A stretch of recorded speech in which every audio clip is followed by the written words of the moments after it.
आपका टॉपिक जो है उसका नाम है geological time scale. Geological time scale, यहाँ पे हम अर्थ का जो स्ट्रक्चर है, अर्थ में कौन कौन से इवेंट्स हुए, उनको हम यहाँ पे हिस्टोरिकल मैनर में या फिर क्रोनोलॉजिकल मैनर में हम देखते हैं। सो एक टाइप से ये क्रोनोलॉजी है कि अर्थ के ऊपर कौन कौन से इवेंट्स कब और कैसे हुए और उन इवेंट से क्या क्या चीजें बनी, टूटी या फिर उसका क्या प्रभाव रहा। तो हम इसमें geological time scale, it deals with the chronology of the earth and it is the largest part of the history of the अर्थ, कि अर्थ के ऊपर कौन कौन सी घटनाएं घटित हुई and what were their impacts, effects, और आगे उससे कौन कौन सी चीजों की फॉर्मेशन हुई। सो जियोलॉजिकल टाइम स्केल में आपको एक मिनट, इसमें आपको डेफिनेशन लिखनी है इसकी, जियोलॉजिकल टाइम स्केल, और it is only for prelims. जहां पे टॉपिक आपका मेंस का भी होगा मैं वहां पे लिख दूंगा, तो this is prelims only. Prelims में आपसे क्वेश्चन पूछ सकते हैं कि कौन से टाइम स्केल में कौन सी इवेंट हुआ। सो इसमें आप लिखिए जियोलॉजिकल टाइम स्केल में, geological time scale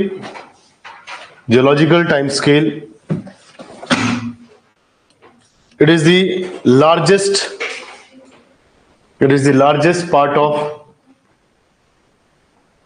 largest part of chronological order of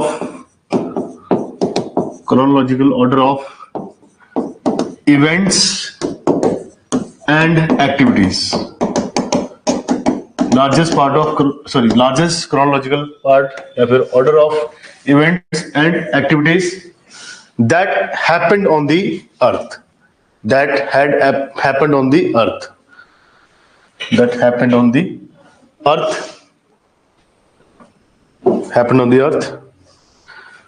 सबसे पहला जो पार्ट है इसका, that is eons,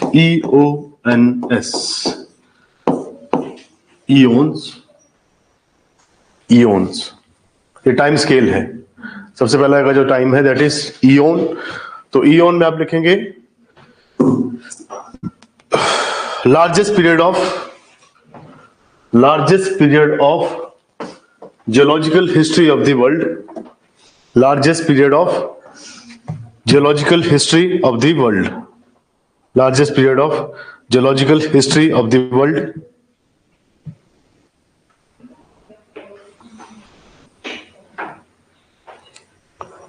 जैसे आप कहते हैं सतयुग, कलयुग, त्रेता युग, तो एक टाइप से दिस इज युग, तो ये युग है।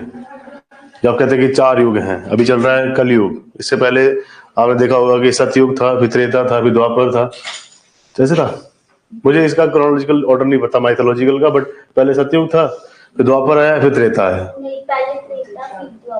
पहले त्रेता है, तो पहले सतयुग है, त्रेता है, फिर द्वापर है, फिर देन अभी कलयुग चल रहा है। तो एक में हुए रामायण जो कि आपका सतयुग था, जिसमें लोग सच ही बोलते थे। त्रेता था, सतयुग में कौन था? सतयुग में पहले वाले जो क्या कहते हैं मत्स्य वगैरह। हाँ, सबसे पहला मत्स्य अवतार, जिसके हमने वो पढ़ा। तो वैसे ही आप समझिए कि 3 युग उसके हिसाब से, माइथोलॉजी के हिसाब से, धर्म के हिसाब से भी है, और चौथा अभी चल रहा है। तो वैसे मैंने आपको बताया कि there is primary, secondary and tertiary, इनमें चीजें हो चुकी हैं। आप 4th जनरेशन में है या 4th युग में, चौथा युग चल रहा है, तो वैसे ही 4th ईओन में है। So it is the largest period of the geological history of the world, full stop. Eons are further divided into era. Eons are further divided into era. Eons are further divided into, कोई इरा कहता है, कोई era कहता है, तो this is इरा। मेरी friend है, उसका नाम है इरा शर्मा, है ना। मेरे पास जो फ्रेंड लिस्ट है उसमें अलग नेम है। जैसे एक लड़की, इसका नाम है sigma Vashishtha, sigma sci fi, आपने पढ़ा होगा अगर आपने फिजिक्स या केमिस्ट्री पढ़ा तो, उसका नाम सिग्मा है। उसके पिताजी वैसे प्रोफेसर हैं, और उन्होंने, सच में रियलिटी है ये, मजाक नहीं है, सच में उसका नाम सिग्मा ही है, सिग्मा शर्मा, सिग्मा वशिष्ठ, ऐसे से नाम है। तो वैसे एक ईरा शर्मा है, उसका नाम हीरा रख दिया है। मैं कहा, बताओ क्या बात है, नाम डिफरेंट, सबसे डिफरेंट रख लो, कोई रख सकता है, सोच ले कोई। थीटा नहीं अभी तक, थीटा रखेंगे आने वाले टाइम में। So eons are further divided into era. Era का मतलब होता है हिंदी में काल। मैं आपको वैसे ही थोड़ा सा बीच में दे रहा हूं ताकि आप इयॉन एरा समझ पाए। तो इयॉन जो है वो युग है और दूसरा जो काल है। नेक्स्ट, फुल स्टॉप के बाद eras are further subdivided into eras are further subdivided into era are further subdivided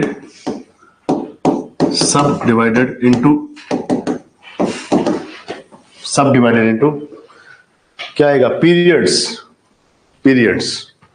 subdivided into periods.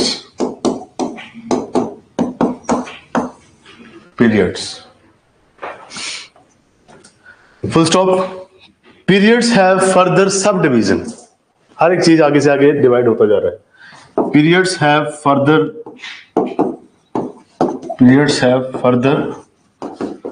Sub division, जिसको आप कहेंगे इपोक, या जिसे इपोच भी कहते हैं, इपोक। पीरियड का मैं हिंदी में मीनिंग ढूंढता हूं और उसका भी, रुको।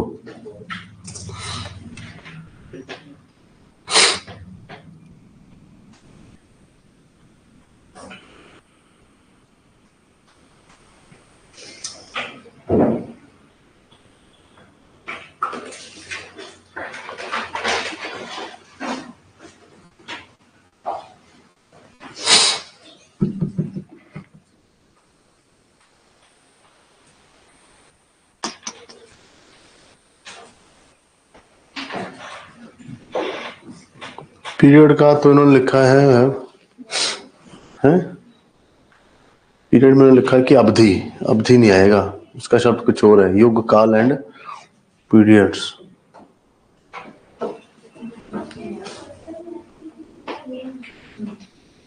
पीरियड सिंपल पीरियड ही रखिए इसको। देन उसके बाद epoch meaning in Hindi, similarly जवाब देता है ये।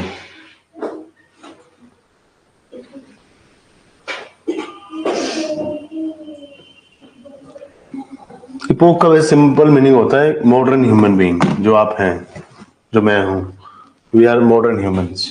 ये टाइप से क्वाटरनरी को ही आप समझेंगे इपोक। बट इसे आप आगे देखिए। अब आपसे एग्जाम में जैसे क्वेश्चन पूछा जाएगा, मैंने आपको कहा कि this is only for prelims, तब इसको देखिए। अब आपसे पूछेंगे, जैसे इयॉन्स है, देन एरा है, एरा के बाद क्या है आपके पास, पीरियड, पीरियड के बाद क्या है, इपोक। तो इसका क्रोनोलॉजिकल ऑर्डर पूछ सकते हैं ये, कि सबसे ओल्डेस्ट टू न्यूएस्ट, है ना, ओल्डेस्ट से लेके न्यूएस्ट तक, कि सबसे पुराना कौन सा है जियोलॉजिकल हिस्ट्री के हिसाब से। तो ये आपको ऐसे याद रहना चाहिए, क्रोनोलॉजिकल ऑर्डर है ये, कि पृथ्वी के ऊपर कौन कौन से युग, कौन कौन से समय, कौन कौन से काल, कौन कौन सी अवधि और कौन कौन से अभी प्रेजेंट में चीजें चल रही हैं। तो सबसे पहले आपके सबसे पुराना जो है that is eons, eras, periods and then epoch.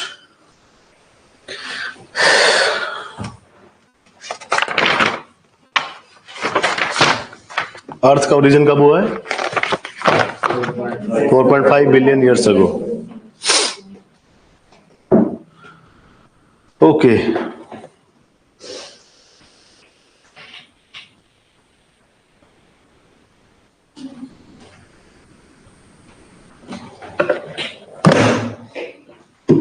एक minute.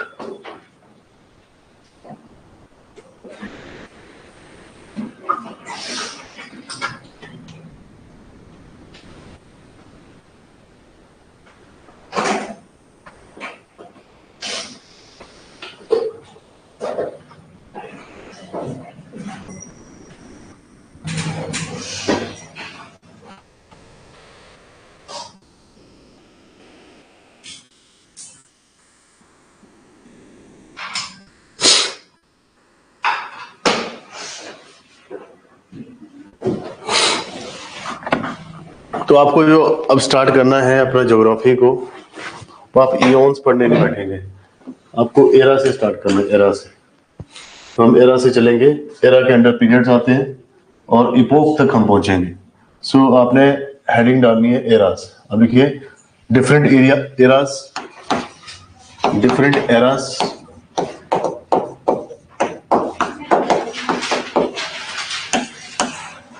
Different eras.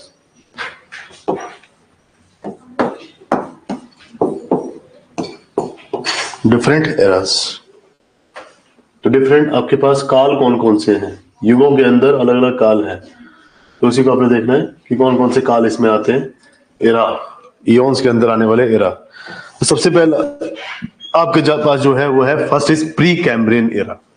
First is pre Cambrian era. और ये जो आपका टॉपिक आप कर रहे हैं अभी, जिसको आप कहते हैं कि जियोलॉजिकल टाइम स्केल, ये आपके फिजिकल ज्योग्राफी क्लास 11th का फंडामेंटल्स ऑफ फिजिकल ज्योग्राफी उसमें भी है चैप्टर, और उससे अगर आप करेंगे तो और कंफ्यूज होंगे। इसलिए जो आपको यहाँ पे करवाया जा रहा है प्लीज इसको याद करिएगा, और ये पूरा का पूरा फ्लो चार्ट ऐसे बनाना है। और ये फिक्स है, ये फैक्ट है, ये फैक्चुअल नॉलेज है, जो कि आपको चाहे आप रट्टा लगाइए या वैसे याद करिए, ये ऐसे रहेगा फिक्स, क्योंकि ये शुरुआत से ऐसे चल रहा है। तो फर्स्ट है आपके पास प्री कैम्ब्रियन एरा, दूसरा आपके पास पैलियोजोइक एरा, पैलियोजोइक एरा, दूसरा है Mesozoic era, Mesozoic era, and third is Cenozoic, Cenozoic era. तो यहां पे आपके पास 4 एराज हैं। First is pre Cambrian, Palaeozoic, Mesozoic and Cenozoic. इससे पहले जो था, मतलब इससे भी अगर आपको पहले वाला देखना हो तो उसको बोलते हैं परमियन। पर मैं आपको लिखवा नहीं रहा क्योंकि परमियन एज सच हमारे लिए इंपॉर्टेंट नहीं है, तो फिर भी अगर आपको परमियन लिखना है, इसको टॉप पे लिख सकते हैं आप परमियन को, इनसे पहले का पार्ट। तो उसमें सिंपल आप लिखिए, रुकिए पर इसको पैलियोजोइक में ले आएंगे, इट्स ओके, इसको मैं लिखना अभी, बड़ी कंफ्यूजन हो जाएगी। अभी सिर्फ जो लिखा है दैट इज इनफ। पहले हमें प्री कैम्ब्रियन करना, फिर पैलियोजोइक में आएगा ये। इसलिए मैं देख रहा हूँ 3 सोर्सेज लेके बैठा हूँ। एक्चुअल में जो मेरे नोट्स हैं, बच्चे इतने ज्यादा, मतलब क्या कह सकते हैं, बुरी हालत है। मेरे 2 ग्रुप्स हैं दूसरे इंस्टीट्यूट में, वहां पे 95 और एक में 85। मैं उनको बोल रहा हूँ कि जो तुम्हारे पास नोट्स बना रखे हैं उसकी मुझे पीडीएफ बना के भेज दो। अब मेरे से जब नोट्स मांग रहे थे तो उन्होंने मांग लिए और मैंने दे दिए। अब मैं उनको बोल रहा हूँ कि जो ये टाइम स्केल वाला है वो मुझे भेज दो, क्योंकि मेरे पास एक्चुअल में कोई अभी बुक है नहीं वैसी पड़ी हुई, बट अभी मेरे पास आया नहीं, इसलिए मैं तीनों सोर्सेज में देख रहा हूँ कि कहीं पे गलत ना हो जाए। वो छोड़ो बातें, छोड़ो कल की बातें, कल की बात पुरानी, अभी की बात, यहीं की बात करते हैं। आप प्री कैम्ब्रियन लिखिए पहले, प्री कैम्ब्रियन। आपने इसको हेडिंग पता कैसे देने हैं, मेन हेडिंग्स हैं, these are the main headings, 1 2 3 and then 4th, फिर इसी के नीचे सब हेडिंग स्टार्ट हो जाएगी। तो फर्स्ट हेडिंग आप देंगे इसको प्री कैम्ब्रियन एरा, यहां पे लिखिए ऐसे, प्री कैम्ब्रियन एरा। अब इसमें क्या हुआ क्या नहीं उसके बारे में मेंशन करना है आपने। प्री कैम्ब्रियन में लिखिए, in this era formation of ocean took place, in this era formation of oceans took place, in this era formation of oceans took place। तो जो oceans का निर्माण हुआ, जो महासागरों का निर्माण हुआ, वो इसी एरा में हुआ, इसी काल में हुआ। इसमें आगे लिखिए,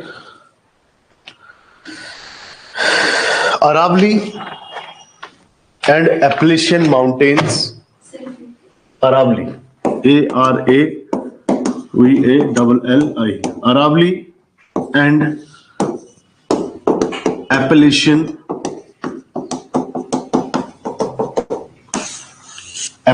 Mountains are the oldest fold mountains, are the oldest fold mountains in the world, oldest fold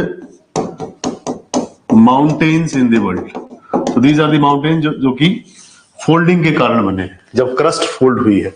so oldest fold mountains in the world.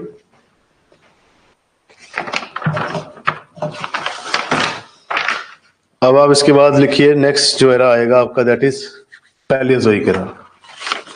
Palaeozoic era, pre Cambrian के बारे में इतना ही है।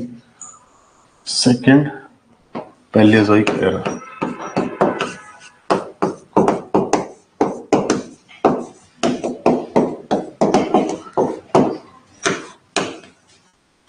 क्योंकि आगे मैं जब आपको हिमालयस की फॉर्मेशन कराऊंगा तब मैं कहूंगा कि टर्शरी पीरियड में हिमालयस बने, तो आपको टर्शरी पीरियड पता होना चाहिए।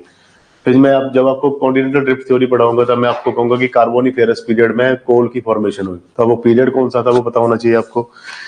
फिर जैसे हम कहते हैं कि जब ये पूरे के पूरे कॉन्टिनेंट एक दूसरे से टूटे, पेंजिया और पैंथालासा अलग अलग हुए, तो उस समय पे रियूनियन हॉटस्पॉट से जो लावा था वो भारत के पश्चिमी भाग की तरफ गिरा, जहाँ पे डेक्कन लावा प्लेट्यू बना, तो वो भी एक टाइप से कार्बोनिफेरस पीरियड का ही आपका बस कोयला है, या गोंडवाना कोयला जो आपके पास अवेलेबल है। तो आपको इसके बारे में थोड़ा नॉलेज होना चाहिए कि टाइम पीरियड कौन सा है, तो इसलिए पहले टाइम पीरियड आप पढ़ रहे हैं इसमें।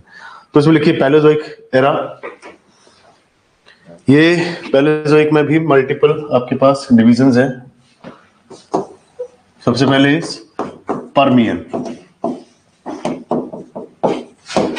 फर्स्ट जो है इसमें event that is Permian. Permian लिखिए, इसमें क्या हुआ, फॉर्मेशन ऑफ पेंजिया, इसमें पेंजिया का निर्माण हुआ, फॉर्मेशन ऑफ पेंजिया। और ये सुपर कॉन्टिनेंट था, मतलब पहले सारे कॉन्टिनेंट इकट्ठे थे और ये इकट्ठा कॉन्टिनेंट जो था इसका नाम था पेंजिया। सो पेंजिया फॉर्म हुआ है पर्मियन पीरियड में। सो हाँ, क्योंकि एरा आते हैं ना, एरा के नीचे पीरियड आते हैं। For example Palaeozoic is a era, पर पर्मियन क्या है, एक टाइप से पीरियड है। तो पर्मियन सेकंड आएगा इसमें Carboniferous, Carboniferous period,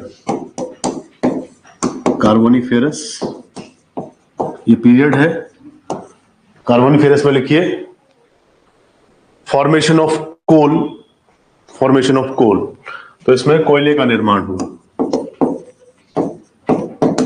formation of कोल। और अल्फ्रेड वेगनर ने भी ये कहा था कि कार्बोनिफेरस पीरियड में सारे कॉन्टिनेंट टूटना शुरू हुए। रीजन नहीं दे पाया, बट उसने बोला कि कार्बोनिफेरस पीरियड में, क्यों, क्योंकि उसको पता कोयला बना है इस टाइम पे, और कोयला जब बना तो किसी ना किसी टाइम पे कुछ पार्ट ऑफ द अर्थ जो है वो मिट्टी के नीचे, सॉरी पानी के नीचे चला गया है। So that is Carboniferous period. Next जो आपके पास दैट इज, अरे यार क्या ही लिखते हैं बच्चे, Devonian. Next is Devonian stage, Devonian period, Devonian. Devonian, इसमें पूरे वर्ल्ड में पहली बार फिश देखी गई थी, फिश की प्रजाति। सो इसमें आप सिंपल लिखिए, ऐसे ही इसमें बहुत लंबा लिख रखा है कि first time marine vertebrates were seen in the ocean. तो सिंपल आप लिखिए कि पहली fish, first fish appeared on planet अर्थ।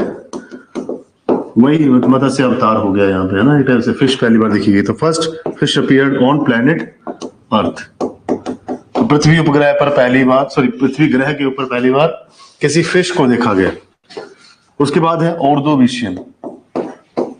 ये पीरियड्स हैं, इनके नाम अलग अलग रख रहे हैं, थोड़े से डिफिकल्ट है। ऑर्डोविशियन, ऑर्डोविशियन क्या है, this is the age of fishes. इसमें मल्टीपल वैरायटी की फिशेस आपको देखने को मिली, मतलब पहली बार फिश देखी, उसके बाद एज ऑफ फिशेस, कि ये फिशेस का जमाना आ गया, simple age of fishes. Multiple आपको यहां पे देखने को मिल रही है। और इसी में लास्ट इज कैम्ब्रियन। कैम्ब्रियन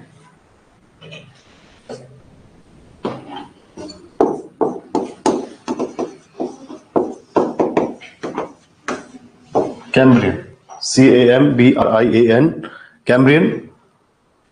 इसमें फॉसिल्स बने, जितने भी आप फिशेस हैं इनका पतन जब हुआ तो fossils of marine vertebrates, fossils of marine vertebrates.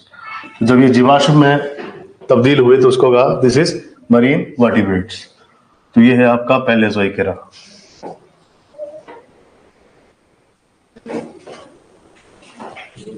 पैलेजोइक era, ठीक है। Next era, third point, Mesozoic era. Mesozoic era, Mesozoic काल, मध्यकाल। इस सिंपल समझिए, फर्स्ट आपने कहा कि this is geological time scale, भूभौगोलिक समय पैमाना हिंदी में, है ना। आप बीच बीच में कोई बोल रहे हैं कि हमें समझ में नहीं आ रहा क्योंकि अंग्रेजी ज्यादा बोल रहे हैं। जियोलॉजिकल टाइम स्केल का मतलब क्या है कि भूवैज्ञानिक आपका समय काल है या समय पैमाना है जिसमें आप पृथ्वी की समय को मापते हैं कि शुरुआत से, पृथ्वी आज से जब बनी थी तब से लेकर अभी तक पृथ्वी में कौन कौन सी चीजें हुई हैं। तो हम इसे कहते हैं जियोलॉजिकल टाइम स्केल, मतलब पृथ्वी का पूरा टाइम स्केल है, पृथ्वी में कौन कौन सी घटनाएं घटित हुई है, उसी में से हम इसको क्रम अनुसार इसको हम बनाते हैं। हमने एक क्रम बना रखा है, हमने एक ऑर्डर बना रखा है जिसमें हमने हर एक इवेंट को बांट रखा है कि सबसे पहले क्या हुआ, उसके बाद क्या हुआ। अब हमने जैसे घड़ी में आप जो है या वॉच में आप क्या है टाइम मापते हैं कि अभी 12 बज गए, अभी 3 बज रहे, 6 बज रहे, 9 बज रहे, तो वैसे ये कह रहे हैं कि हमने इसको भी क्रम अनुसार बांटा हुआ है। तो सबसे पहला क्रम में जो आता है सबसे बड़ा पार्ट उसे कहते हैं ईओन्स। तो घड़ी में सबसे बड़ा पार्ट क्या होता है, आर, जिसे आप कहते हैं कि कितने घंटे हो रहे हैं। सो घड़ी में अगर आप किसी चीज को माप रहे हैं तो उसमें सबसे बड़ा जो पैमाना होता है आपने रखा हुआ उसको बोलते हैं कि कितने घंटे हो चुके हैं। तो इसी में हम कह रहे हैं कि ईओन का मतलब क्या है कि काल, युग कौन सा चल रहा है। आप कहते हैं कि पीएम है, एएम है, कौन सा आर चल रहा है, तो उसमें आप कहते हैं कि ये सुबह या शाम है, उसके लिए आप पीएम एएम यूज करते हैं। तो वैसे ही यहाँ पे ईओन्स है। ईओन्स के बाद यहाँ पे जो यूज किया जा रहा है दैट इज एरा, काल कौन सा है, तो आप मिनट यूज करते हैं सेकंड पे। घड़ी के साथ अगर इसको आप मैच करें तो सबसे बड़ा पहले उसमें आर होता तो यहाँ पे मिनट है। मिनट क्या है आपके पास, एरा। तीसरा आपके पास क्या है, पीरियड, है ना। पीरियड्स में आप देखते हैं कि कितने सेकंड्स हो रहे हैं, और पीरियड्स में आप जो रियल भाई अब आपकी घटनाएं हो रही है, कितने सेकंड में आपको ये काम करना है, कितने मिनट में आपको ये काम करना है। तो वैसे ही आपके पास पीरियड्स हैं।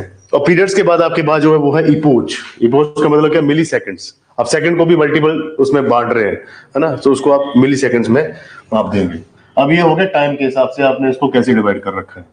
अब नेक्स्ट हमने कहा कि इसके कालखंड कौन कौन से हैं, कौन कौन से कालखंडों में आपका पृथ्वी का जो पूरा का पूरा इवेंट जो हुए हैं वो बटा हुआ है। तो इसमें हम हर एक कालखंड में जो घटनाएं हुई हैं और कौन कौन सा कालखंड यहाँ पे है उसके बारे में हमने यहाँ पे डिस्कशन किया। तो पहला कालखंड जो उसको कहते हैं प्री कैम्ब्रियन। हिंदी में अगर आप देखेंगे, हिंदी की एनसीईआरटी में भी ऐसे लिख रखा है प्री कैम्ब्रियन। तो अब इसका और कोई मीनिंग नहीं है। प्री कैम्ब्रियन मतलब शुरुआत का जो आपका काल था, तो उसको यहाँ पे प्री कैम्ब्रियन में डाला है। दूसरा इसको कहते हैं पाषाण युग, वही जो आपने पहला चैप्टर पढ़ा होगा जो उसका हिस्ट्री में भी कहते हैं कि पाषाण युग, पत्थरों को यूज कर रहे थे आप। दूसरा आपके पास है मध्यकाल, और ये है मॉडर्न को क्या कहते हैं, आधुनिक। तो दिस इज आधुनिक काल। तो ये बिल्कुल पाषाण है। देन उसके बाद मध्य, जिसमें आप मेसोलिथिक को यूज करते हैं, इसमें आप पैलेयोलिथिक है, दिस इज मेसोलिथिक। यहाँ पे आप सेनोजोइक यूज करते हैं, वहां पे आप नियोलिथिक की बात करते हैं हिस्ट्री में। तो वैसे ही आपके अलग अलग ये आपके कालखंड हैं, अलग अलग कालखंड यहाँ पे विभाजित हैं। अब हमने पहले कालखंड की बात की, प्री कैम्ब्रियन की। तो प्री कैम्ब्रियन में क्या हुआ, जितने भी पृथ्वी के ऊपर महासागर है उनका निर्माण हुआ प्री कैम्ब्रियन में। अरावली और एप्लेशियन जो है माना जाता है कि वो भी फोल्ड माउंटेन इसी समय पे बने हैं। नेक्स्ट पैलेयोजोइक एरा हमने बात की कि पाषाण युग में कौन कौन सी चीजें हुई। तो पहला जो आपके पास है पैलेयोजोइक या फिर पाषाण कालखंड, इसमें परिमियन में हमने देखा कि यहाँ पे पेंजिया का निर्माण हुआ। सबसे बड़ा जो सुपर कॉन्टिनेंट था, सबसे बड़ा महाद्वीप जो था, विशालकाय महाद्वीप, उसका वहां पे निर्माण हुआ। दूसरे में आप कह रहे हैं कि यहाँ पे फॉर्मेशन हुई कोयले की। तो जो आपका कार्बोनिफेरस पीरियड है, कार्बोनिफेरस को भी हिंदी में कार्बोनिफेरस ही लिखा जाता है। सो कार्बोनिफेरस जो है, इसमें सिंपल आप समझिए कि कोयले का निर्माण हुआ। आफ्टर दैट डेवोनियन है, जहां पे पहली बार पृथ्वी के ऊपर कोई समुद्री जानवर या समुद्री कोई ऐसा जीव जंतु देखा गया जिसको आप कहते हैं फिश। तो पहली बार फिश यहाँ पे अपीयर हुई। उसके बाद एज ऑफ फिशेस का मतलब क्या है कि मल्टीपल फिशेस की वैरायटी यहाँ पे डेवलप हो गई over the period of time. ये फिशेस जब over the period of time, इनका भी कुछ एज है, एज के बाद ये इनका डेथ होना शुरू हो जाएगा। तो यहाँ पे फॉसिल्स बहुत ज्यादा देखने को मिले फिशेस के। फॉर एग्जाम्पल कई बार आप देखते हैं कि जियोलॉजिकल सर्वे जो होता है अलग अलग कंट्रीज का, या जियोलॉजिस्ट होते हैं वो बहुत बड़ी बड़ी फिशेस के वो जीवाश्म दिखाते हैं, पिक्चर आती है उनकी कि बहुत पुरानी फिश है, इतने लाख पुरानी यहाँ पे फिश मिली है, तो वही उसी एज की है। नेक्स्ट आपके पास जो कालखंड है दैट इज मेसोजोइक, जैसे आप कहते हैं मध्यकाल। ये आपका थर्ड पार्ट है। तो next is Mesozoic era, Mesozoic कालखंड। मेसोजोइक भी आगे सब डिवाइडेड है। इसमें आपके पास है ट्रायसिक, जुरासिक एंड क्रेटेशियस। ये भी 3 भागों में विभाजित है। तो इसमें पहले आपके पास आएगा ट्रायसिक,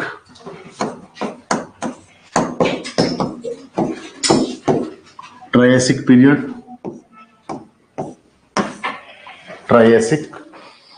इसमें आप लिखिए large bodied animals first appeared on planet earth. Large bodied animals first appeared on planet earth. बहुत ही विशालकाय आकार के जानवर पृथ्वी ग्रह पर देखे गए पहली बार। तो large bodied animals first appeared on planet earth. तो पृथ्वी के ऊपर पहली बार किसी बहुत बड़े विशालकाय आकार के यहाँ पे जानवर देखने को मिले। कौन से जानवर हैं ये? जुरासिक पीरियड में क्या आएगा? डायनासोर। तो इसमें आप लिखिए age of dinosaurs. Jurassic Park का मतलब क्या है कि उस टाइम पे बहुत ज्यादा नंबर में, बहुत बड़ी जनसंख्या में डायनासोर्स की प्रजातियां देखने को मिली। तो this is the age of dinosaurs. तो ट्रायसिक में पहली बार देखने को मिला और जुरासिक में मल्टीपल, मतलब इनका आतंक ही था, हर जगह यहीं पे ये देखने को मिलते थे। After that there is a period, देखिए हर किसी पीरियड में आप देखेंगे कि पहले फिश है, फिश का बहुत ज्यादा एज या फिर उसका खुद का काल चल पड़ा कि मत्स्य काल, है ना। इसके बाद जुरासिक के बाद आप देखेंगे जुरासिक में डायनासोर्स का काल। अब इनका भी पतन होगा, हर एक चीज का पतन होता गया, एडेप्टेशन नहीं कर पाई ये एनवायरनमेंट के साथ। तो नेक्स्ट आपके पास है Cretaceous period. Cretaceous period, Cretaceous में क्या हुआ? Large scale volcanic activities, meteors impact, उन्होंने जानवर्स को, इधर भी आपके ये डायनासोर्स थे। तो उसमें सिंपल लिखिए इवेंट एक्सटिंक्शन ऑफ डायनासोर्स। तो डायनासोर का जो पतन हुआ उस काल को या उस पीरियड को हम कहते हैं Cretaceous period, extinction of dinosaurs. इसमें ब्रैकेट में लिखिए कंटिन्यूअस वोल्केनिक एक्टिविटीज, या फिर लिखिए due to continuous volcanic activities, continuous volcanic activities and meteors impact,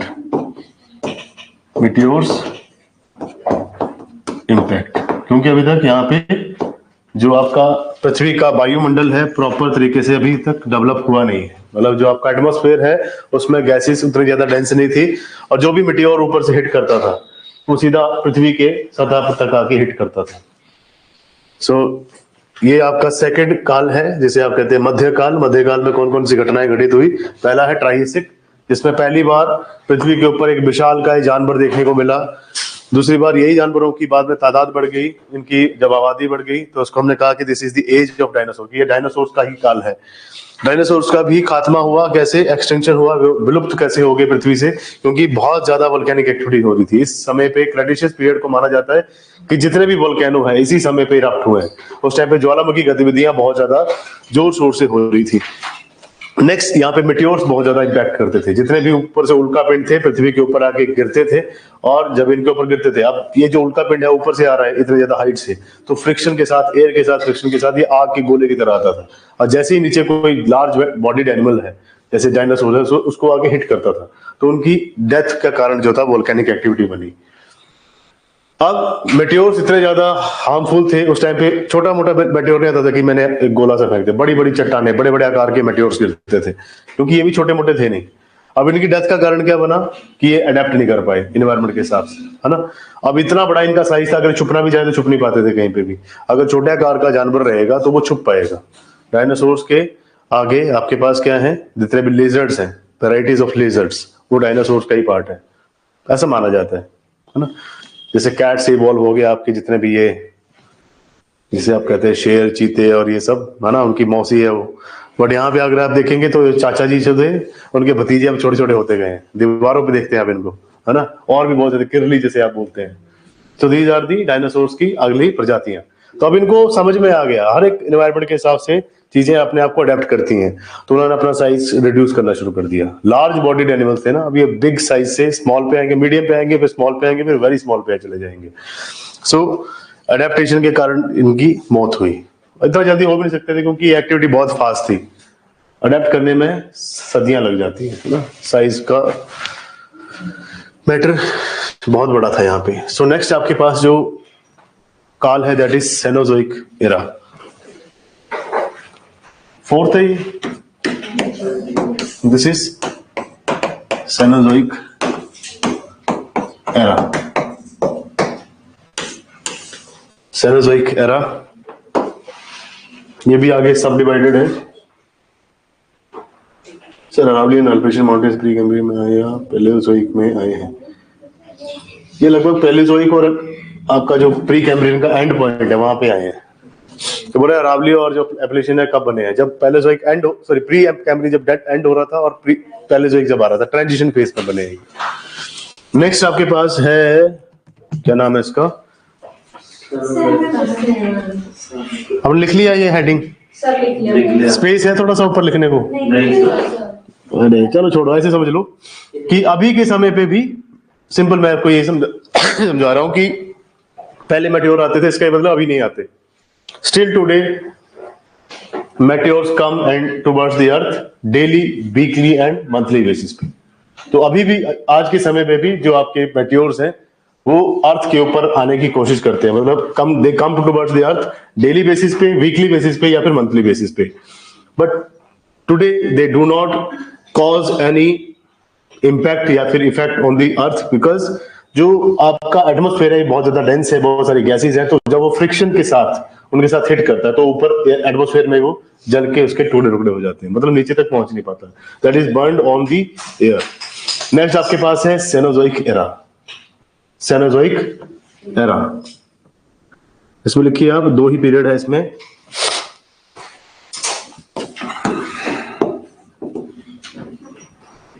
आप ऊपर से नीचे लिख रहे हैं ना, ठीक, तो इस पे लिखिए आप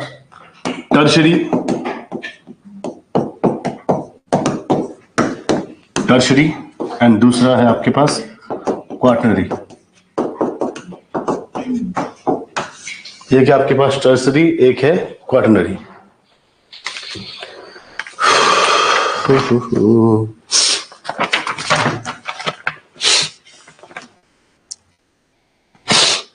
इसमें लिखिए टर्शरी में, बताइए आपको क्या हुआ इसमें?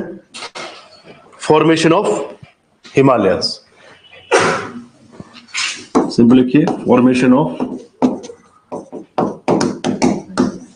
हिमालयस, ब्रैकेट में लिखिए young fold mountains, young fold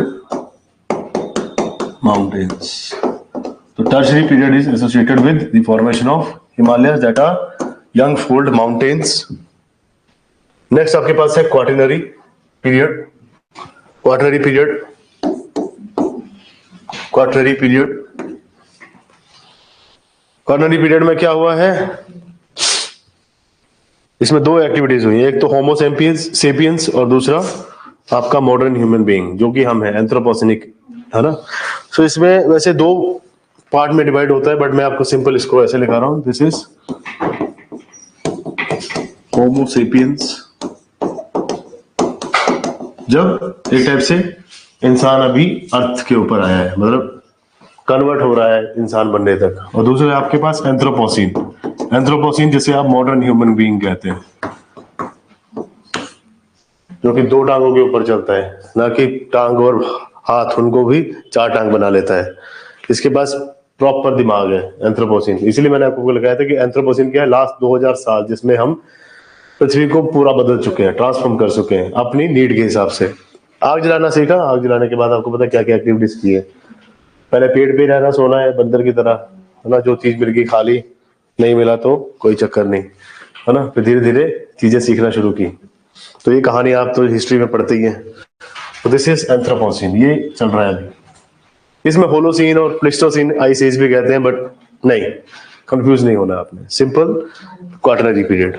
सो ये आपके डिफरेंट टाइप के जियोलॉजिकल टाइम स्केल के हिसाब से एराज हैं, और इसी में आपके डिफरेंट टाइप के इवेंट्स हुए हैं। एंथ्रोपोसिन आपने लिख लिया ऑलरेडी, राइट। सो देखिए जी, अब है आपके पास थ्योरीज, और ये थ्योरीज आपको लेके जाएंगी प्लेट टेक्टोनिक तक।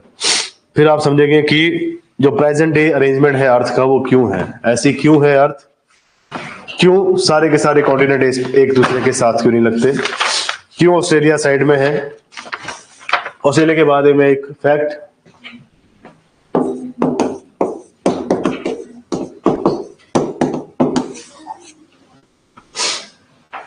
अच्छा आप मुझे बताएंगे, ऑस्ट्रेलिया के थ्रू इक्वेटर जाती है, जाती है नहीं जाती। इक्वेटर से कैप्रिकॉर्न पास करती है, कैप्रिकॉर्न पास करती है, नहीं करती। इक्वेटर से कैंसर पास करती है, नहीं। So no imaginary lines passes through equator, passes through Australia, sorry. सोच लो अभी भी, जाती कोई लाइन तीनों में से, passes through ऑस्ट्रेलिया, बट है ये नियर बाय आपके कैप्रिकॉर्न और इक्वेटर के, तो यहाँ पे इफेक्ट बहुत ज्यादा है, समझ गए। अब आपको लिखना है थ्योरी का नाम, जिसका नाम है continental drift theory.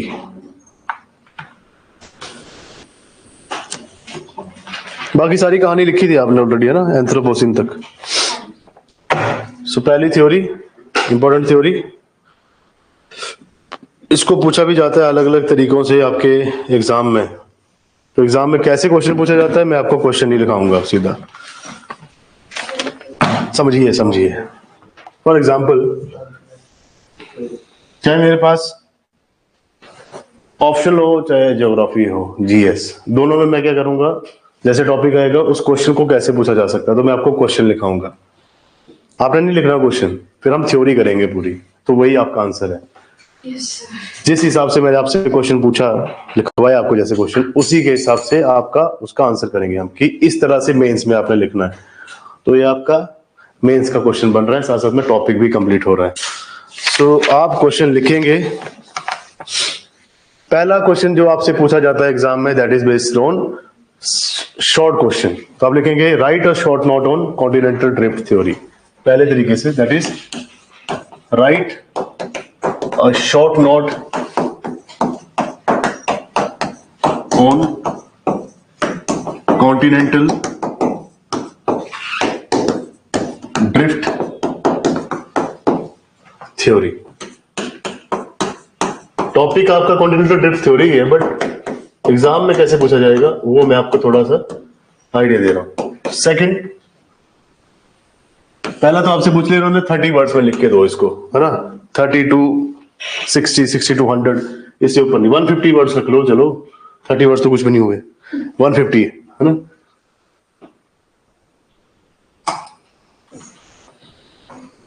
Next,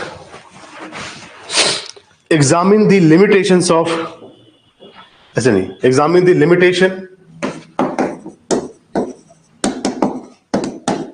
examine the limitations slash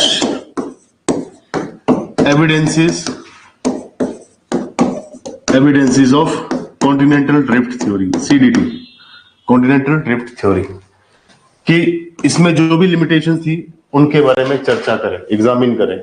कि व्हाट वर द एविडेंसेस जिससे आपको लगता है कि कॉन्टिनेंटल ड्रिफ्ट थ्योरी ठीक थी, या कौन कौन से लिमिटेशंस रहे जिससे ये थ्योरी फेल हुई। थर्ड तरीके से पूछा जा सकता है, critically analyse the continental drift theory. Critically analyse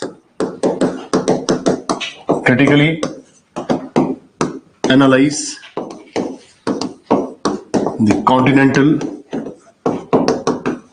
drift theory. Continental drift theory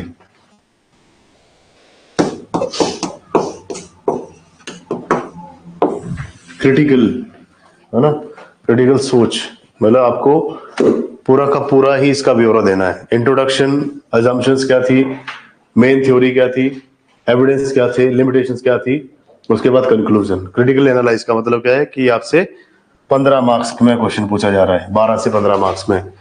limitation evidences जो है ये आपसे लगभग 5 to 10 मार्क्स का क्वेश्चन हो सकता है, and this is 2 to 5 marks.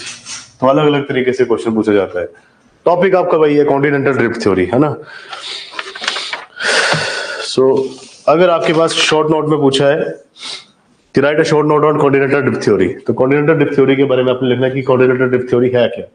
दूसरा, कौन कौन सी फोर्सेस इसमें अवेलेबल थी, जिन फोर्सेस के बेसिस पे उन्होंने कहा कि ये फोर्स जो है कॉन्टिनेंट को तोड़ रही है या बांट रही है, और उसमें थ्योरी लिख सकते हैं डिपेंडिंग अपॉन क्वेश्चन कितने मार्क्स का है।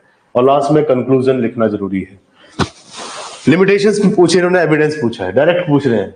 ये इन्होंने ये नहीं पूछा कॉन्टिनेंटल ड्रिफ्ट थ्योरी है क्या है, इनको पता है कि आपको पता है कॉन्टिनेंटल ड्रिफ्ट थ्योरी है क्या। उन्होंने डायरेक्ट उससे पूछा कि लिमिटेशन या एविडेंस बताओ। तो यहाँ पे डायरेक्ट आपने कोई बैकग्राउंड नहीं देना है, direct you have to write limitations या फिर उसके एंड में आपको कंक्लूजन, अगर आप इसको बहुत अच्छे से खत्म करना चाहते हो, फ्रेम करना चाहते हो। क्रिटिकल एनालाइज का मतलब क्या है कि एनीथिंग जो भी आपके पास है उसको लिख डालना है। क्रिटिकल एनालाइज का क्वेश्चन जो है वो 5 या 10 मार्क्स का नहीं आ सकता, वो 15 या 12 का ही होगा, 12.5 मार्क्स का या 15 मार्क्स का। अब इसमें आपको क्या करना है, ब्रीफ इंट्रोडक्शन देना है, जो कि आपके क्वेश्चन का 20 से 30% भाग होना चाहिए। After that positive points, negative points, conclusion आपके खुद के शब्दों में। खुद के शब्दों में तो क्या होगा, बट फिर भी जो भी आपके पास हैं शब्द जो आप याद करके गए घर से। सो कॉन्टिनेंटल ड्रिफ्ट थ्योरी, इसमें आप लिखिए टॉपिक,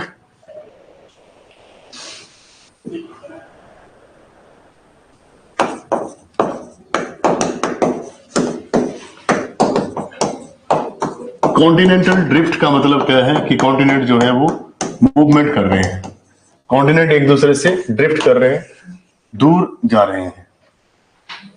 और ये थ्योरी दी गई है अल्फ्रेड वेगनर ने। ज्योग्राफी के ऊपर ज्यादा काम किया है अरेबियंस ने और जर्मन्स ने, है ना। तो वे जर्मनी के ही हैं, अल्फ्रेड वेगनर। इनको एक दिन मैप दिखा, जैसे आप ऑफिस आते हैं, स्कूल जाते हैं, आप देखते हैं कि मैप है। अब उस मैप को देखो, इनको चिंताजनक एक सोच आई कि इधर नॉर्थ अमेरिका, साउथ अमेरिका, कहाँ जाके ऑस्ट्रेलिया, कहाँ जाके आपका ग्रीनलैंड, आइसलैंड रीजन, कहाँ जापान बेचारा सारे कॉन्टिनेंट से अलग होकर 3 कॉन्टिनेंट में बटा हुआ है ना। आपकी जो लेसर एंटिलीज है ना, या फिर जिसे आप कहते हैं एंटिलीज वाला रीजन, जिसे आप कहते हैं वेस्ट इंडीज, की अलग अलग कॉन्टिनेंट को इकट्ठा करके आप कंट्री का नाम दे रहे हो। फिर बीच में से कोई स्ट्रेट जा रही है, बीच में कोई एक आपका जो सी है वो फंसा हुआ है चारों कॉन्टिनेंट के बीच में, उसको मेडिटेरेनियन सी कह रहे हैं, भूमध्य सागर, है ना, या भूमध्य महासागर।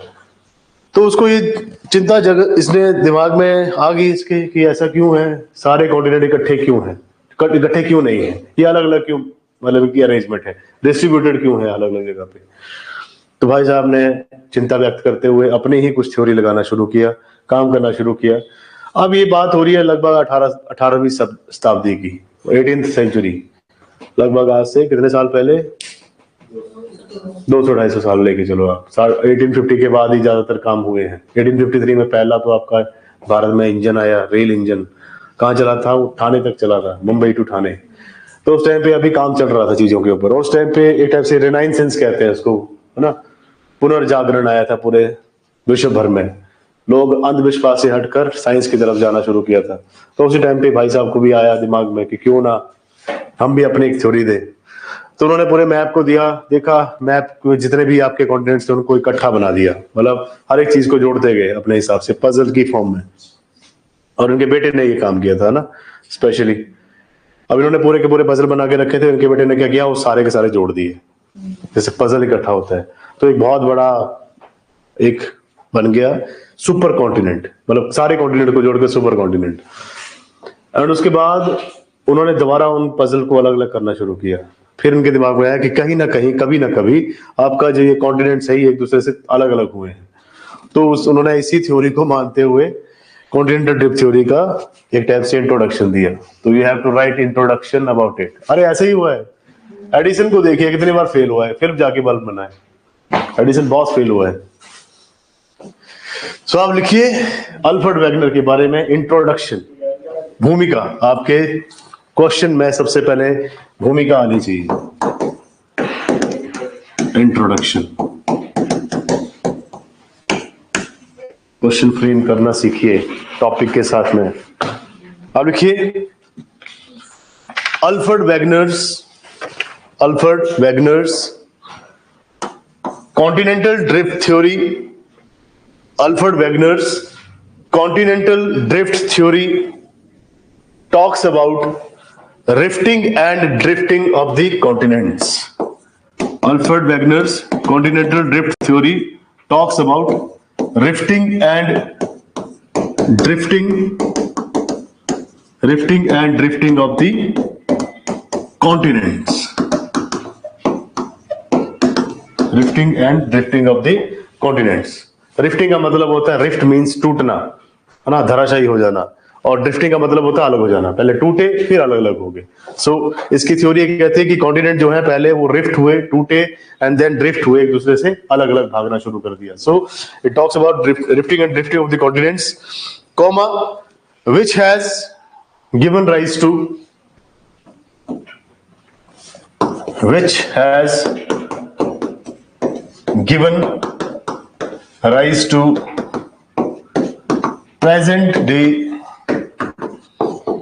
present day which has given rise to present day arrangement of the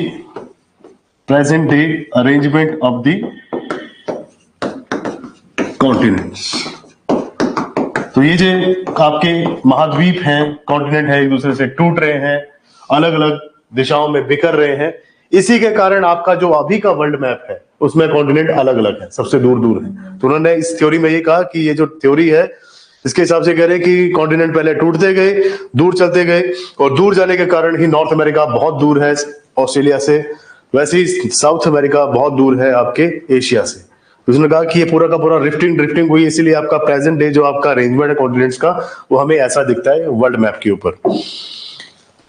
present day arrangement of the continents as well as changes in the as well as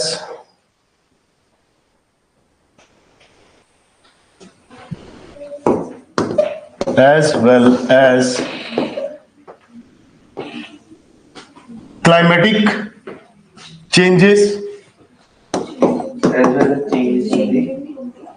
as well as changes in the climatic regions as well as changes in the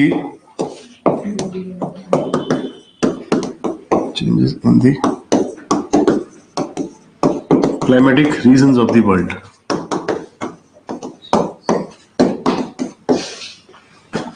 तो कह रहे हैं कि सारे के सारे continent एक दूसरे से अलग दूर दूर हैं, जिसके कारण इनकी अरेंजमेंट हमें ऐसे देखने को मिलती है।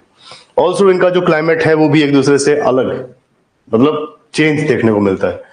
कि नॉर्थ अमेरिका में जो क्लाइमेट है, जो वहां पे टेम्परेचर है, जहाँ पे वो वेजिटेशन पाई जाती है, वो यहाँ की वेजिटेशन से, इंडिया की वेजिटेशन से बहुत अलग है। जो आपके सहारा में आपके पास डेजर्ट है, वैसे ही डेजर्ट और जगह पे भी पाए जाते हैं, बट सब जगह पे अलग अलग आपको इंटेंसिटी देखने को मिलेगी। तो कह रहे हैं कि एक तो ये एक दूसरे से अलग है, साथ साथ में इनका क्लाइमेट भी एक दूसरे से मैच नहीं करता। क्यों? क्योंकि दूर हो चुके हैं एक दूसरे से। कई जगह पे मैरीन टाइप ऑफ क्लाइमेट देखने को मिल रहा है, कहीं पे टुंड्रा वेजिटेशन देखने को मिल रही है, कहीं पे डेजर्ट बायोम देखने को मिल रहा है, कहीं पे आपको कोस्टल इकोसिस्टम देखने को मिल रहा है। तो कह रहे हैं कि अलग अलग होने के बाद ही इनका क्लाइमेटिक चेंज आपको देखने को मिल रहा है। सो ये पूरा का पूरा कॉन्टिनेंट के ऊपर ही इनका फोकस रहा। तो ये था आपका इंट्रोडक्शन। ऐसे इंट्रोडक्शन देंगे तो पहले पार्ट में 2 मार्क्स पक्के हैं। Next, basic assumptions of the theory. Basic assumptions of the theory. Basic assumptions of the theory.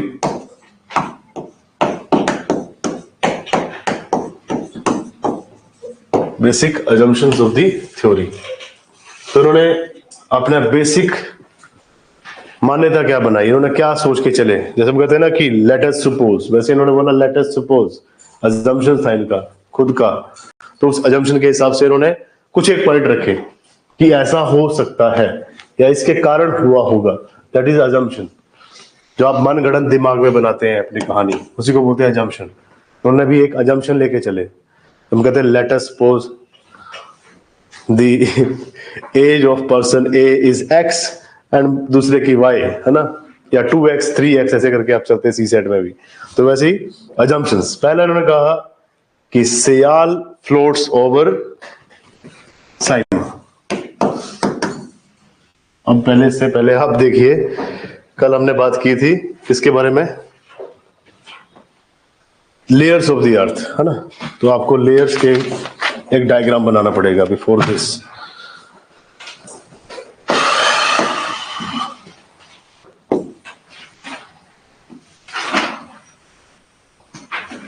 इससे पहले एक और चीज बताता हूं मैं आपको।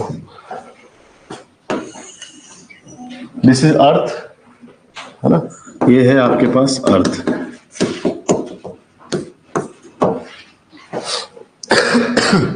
अर्थ के ऊपर कुछ एक कॉन्टिनेंट्स हैं।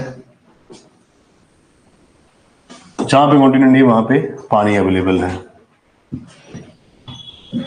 तो इसके साइड में देयर इज वाटर, जहां पे भी वाटर है, जहां पे भी गैप है वहां पे वाटर है। जैसे आपने वर्ल्ड मैप में भी देखा, कॉन्टिनेंट आता है फॉर एग्जांपल नॉर्थ अमेरिका, बीच में अटलांटिक, फिर आपके साथ में यूरोप आ जाता है। तो ऐसे ही जहां पे भी लैंड मास है उसके साथ में ओशन है। तो ये तो इंटरनल पार्ट ऑफ द अर्थ है। बट अगर जब आप बात कर रहे अर्थ के, तो देयर आर ओशंस, यहां पे देयर आर कॉन्टिनेंट्स, ये कॉन्टिनेंट्स हैं।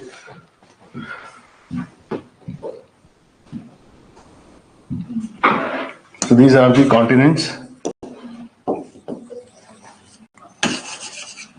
और इसी के ऊपर आपके पास एक लेयर है जिसे आप एटमॉस्फेयर कहते हैं।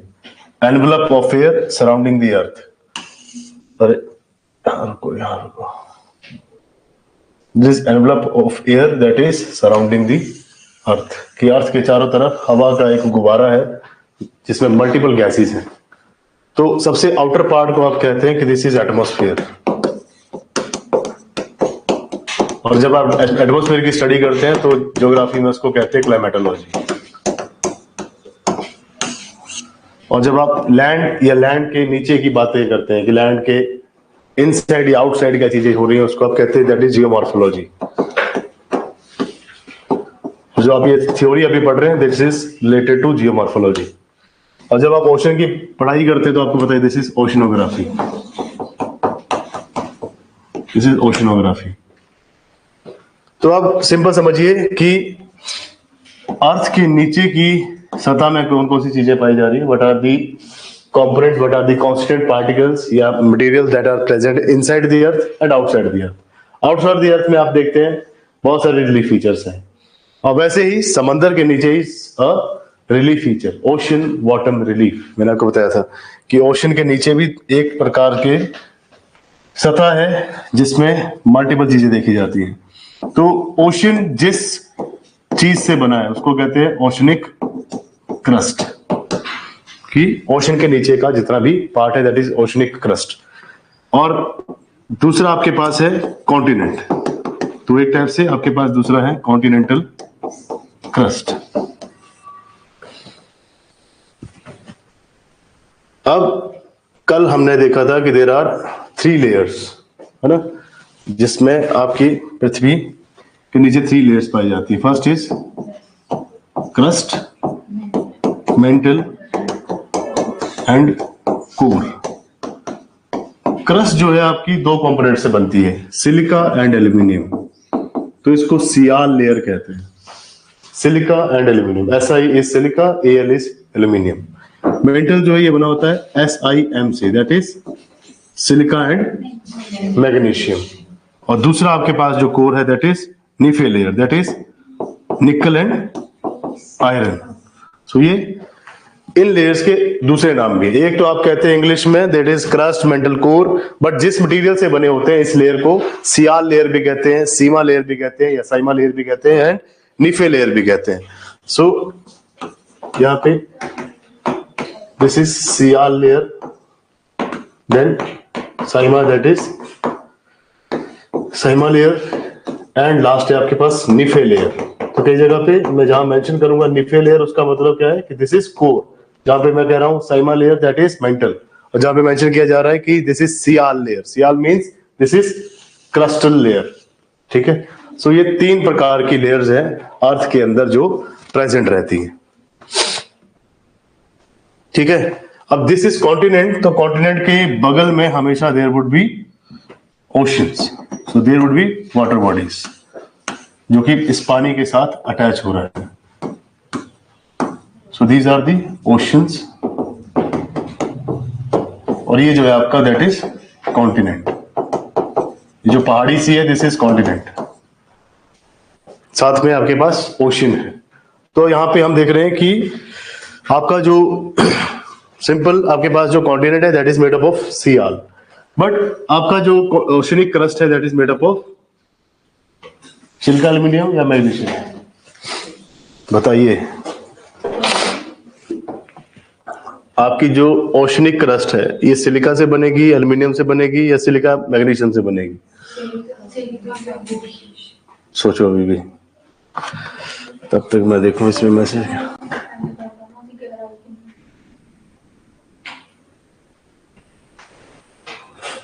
एक बज के 5 मिनट, सोचो।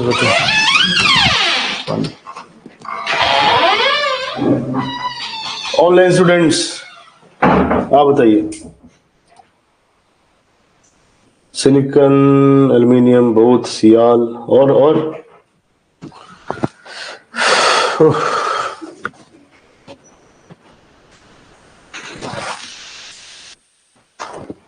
दसो जी दसो। सियाल, अरे बसाल्ट, थैंक यू। हाँ जी, क्या सेम ही रहेगी, है ना, तो इसलिए सियाल, दोनों ही sial, but there is a presence of little amount of magnesium also. यहाँ पे थोड़ा सा मैग्नीशियम होता है, पर आप सिंपली इसको ऐसे लिखते हैं कि सीमा से ही बना है, दैट इज सिलिका और मैग्नीशियम से बना है। तो यहीं पे आपने ये डायग्राम बना के उसके नीचे कुछ एक पॉइंट्स लिखने हैं, और मैं आपको लिखवा देता हूँ, क्योंकि अगर मैं सीधा बोलूंगा that is sial floats over sima तो आपको समझ में नहीं आएगा, तो इसलिए पहले इस लेयर को थोड़ा समझ लेते हैं। अब इसमें लिखिए continental crust is lighter than, continental crust is lighter than, continental crust is lighter than oceanic crust। हाँ जी, नहीं, इसके साथ में लिखिए, इसके साथ ब्रैकेट में लिख लो ना इसके बारे में। अजम्पशन में 1 2 3 4 पॉइंट लिखाऊंगा आपको, पर पहले आपको लेयर्स का पता होना चाहिए। तो फर्स्ट इसमें लिखिए इसके बारे में, that is continental crust is, continental crust is lighter than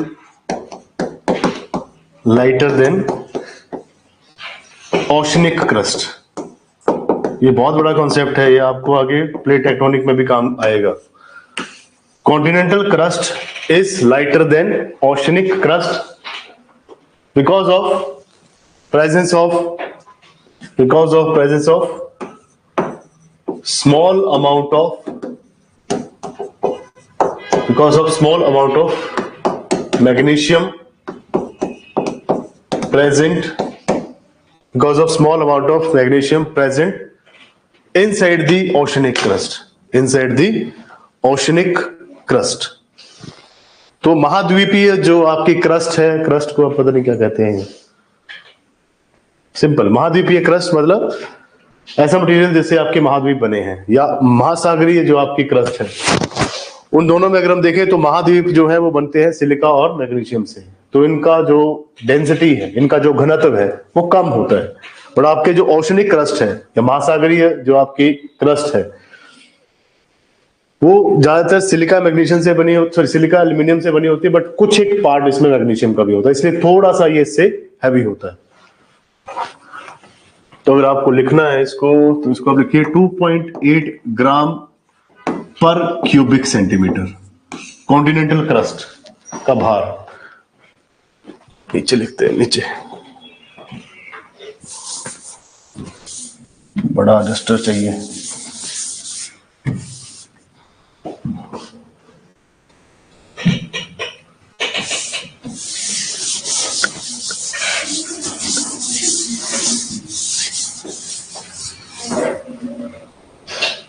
continental crust का जो टोटल डेंसिटी है कॉन्टिनेंटल क्रस्ट की, दैट इज 2.8 ग्राम पर क्यूबिक सेंटीमीटर।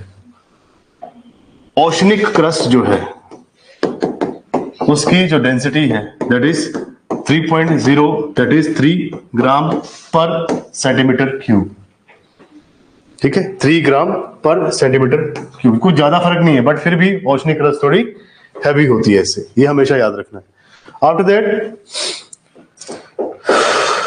आफ्टर दैट जो नीफे लेयर है, नीफे लेयर जिसे आप कहते हैं, सिंपल इसको समझिए आप, दिस इज सियाल, और एक टाइप से इसको साइमा भी लिख सकते हैं, नो इशू, राइट। और नीचे आपके पास जो नीफे लेयर है इसकी जो डेंसिटी है वो बहुत ज्यादा होती है। सो इसकी डेंसिटी इज ग्रेटर देन 15 ग्राम पर सेंटीमीटर क्यूब। अगर याद रखना चाहें तो रख सकते हैं, 15 ग्राम पर सेंटीमीटर क्यूब इसका डेंसिटी रहता है। तो सिंपल आपने यहाँ पे देखा कि जो आपकी कॉन्टिनेंटल क्रस्ट है ये हल्की होती है, और जो आपकी ओशनिक क्रस्ट है that is much heavier than this. So ये आपके पास अभी लेयर्स के बारे में आपने देख लिया कि लेयर्स में क्या फर्क रहता है। सो फिर से देख लीजिए, अर्थ 3 लेयर से बनी है, जिसमें से क्रस्ट है, मेंटल है, कोर है। अब जो आपका लैंड मास है, लैंड मास के ऊपर जो क्रस्ट है उसको कहते हैं कॉन्टिनेंटल क्रस्ट। जहां पे हम बैठे हैं, जिस मिट्टी के ऊपर हम बैठे हैं, इसको हम कहते हैं कॉन्टिनेंटल क्रस्ट। अगर आप समंदर में डाइविंग कर रहे हैं, डाइविंग करके अगर आप नीचे समंदर के नीचे की धरातल में, ओशन फ्लोर में पहुंचते हैं, तो ओशन फ्लोर में आपको कुछ एक जीव जंतु और कुछ एक मिट्टी देखने को मिलेगी। नीचे भी धरातल है वहां पे, ओशन के नीचे भी, जिसे ओशन फ्लोर कहते हैं। तो ओशन फ्लोर जो है वो ओशनिक क्रस्ट से बना है, महासागरीय धरातल से बना है, और इसी को आप कह रहे हैं दैट इज ओशनिक क्रस्ट, जो कि थोड़ी सी हैवी है आपकी कॉन्टिनेंटल क्रस्ट से। अब इससे नीचे की जो लेयर है मेंटल, ये सिलिका और मैग्नीशियम से बनी है, और उससे भी अगर आप डाउन जाते हैं, बिल्कुल central part of the earth में जाते हैं, जिसे आप कोर कहते हैं, तो कोर में there is nickel and iron, and due to presence of iron and nickel, या फिर सिंपल आप कह सकते हैं आयरन, आयरन की प्रेजेंस होने की वजह से जो अर्थ है आपकी एक जियो मैग्नेट की तरह काम करती है। जियो मैग्नेट, जैसे कि आप देखेंगे आगे, अभी पिछले साल हुआ था वो इवेंट, क्या कहते हैं उसको, ऑरोरा बोरिलियस, ऑरोरा ऑस्ट्रेलियस, जिसमें आपको मैग्नेटिक लाइट्स देखने को मिलती हैं कनाडा वगैरह में। तो वो, हाँ जी, आर्कटिक रीजन में भी। तो आप सिंपल देखेंगे कि जो ऑस्ट्रेलियस जो है वो साउथ में है, बोरिलियस जो है वो नॉर्थ में है, जैसे बोरियल बायोम भी कहते हैं हम। तो ये मैग्नेटिक लाइट इसलिए देखने को मिलती है क्योंकि अर्थ के नीचे there is presence of iron, और जब अर्थ घूम रही है तो अर्थ के नीचे आयरन भी घूम रहा है, और वो जियो मैग्नेट की तरह, मतलब मैग्नेट की तरह, एक चुंबक की तरह काम कर रहा है। फॉर एग्जाम्पल किसी लोहे में से आप करंट पास करिए, वो चुंबक का काम करता है। तो वैसे ही जब अर्थ घूम रही है तो पार्टिकल्स भी घूम रहे हैं और उसको चार्ज कर दे रहे हैं। जब उसको चार्ज कर रहे हैं, आपकी नीचे की अर्थ का जो ये आयरन है, ये चुंबक की तरह काम करता है। तो इसलिए इसको जियोमैग्नेट भी कहते हैं। लेटर ऑन हम देखेंगे सारी की सारी प्रॉपर्टीज। सो ये आपकी लेयर्स के बारे में था, अर्थ की लेयर। अब आपने अजम्पशंस का फर्स्ट पॉइंट लिखना है। फर्स्ट पॉइंट लिखिए अजम्पशंस का कि सियाल फ्लोट्स ओवर साइमा। जो सियाल लेयर है वो साइमा मतलब क्रस्ट जो है वो मेंटल के ऊपर तैर रही है या फिर ओशनिक क्रस्ट के ऊपर तैर रही है। तो basic assumptions of the theory में फर्स्ट पॉइंट जो आएगा that is sial floats over sima. और सिंपल इसका मीनिंग क्या है कि कॉन्टिनेंटल क्रस्ट जो है, जो आपका लैंड मास है, वो समुद्र के ऊपर तैर रहा है ना। सिंपल। आगे इसमें लिखिए सेकंड जो इसमें पॉइंट आएगा। अरे जहां समझ नहीं आएगा प्लीज पूछ लेना, बहुत कॉम्प्लिकेटेड हो जाता है आगे आगे, फिर कुछ समझ में नहीं आएगा। नेक्स्ट जो आपके पास सेकंड पॉइंट है that is the forces responsible for drifting are the forces responsible for drifting are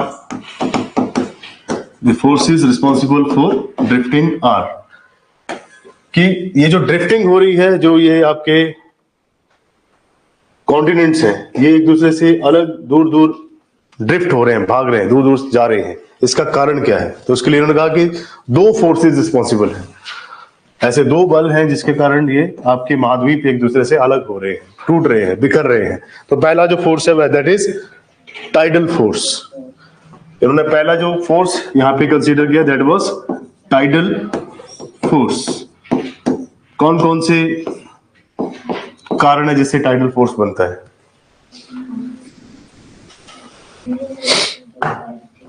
कौन सा? मून की ग्रेविटी। और इसमें लिखिए टाइडल फोर्स में that is tidal force that is ऐसे करके tidal force that is I dot E dot that is the gravitational force of the sun and moon, gravitational force of the sun and moon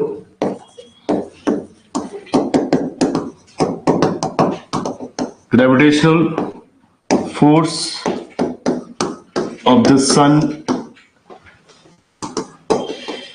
and moon, gravitational force of sun and moon for the westward movement of the continent, for the westward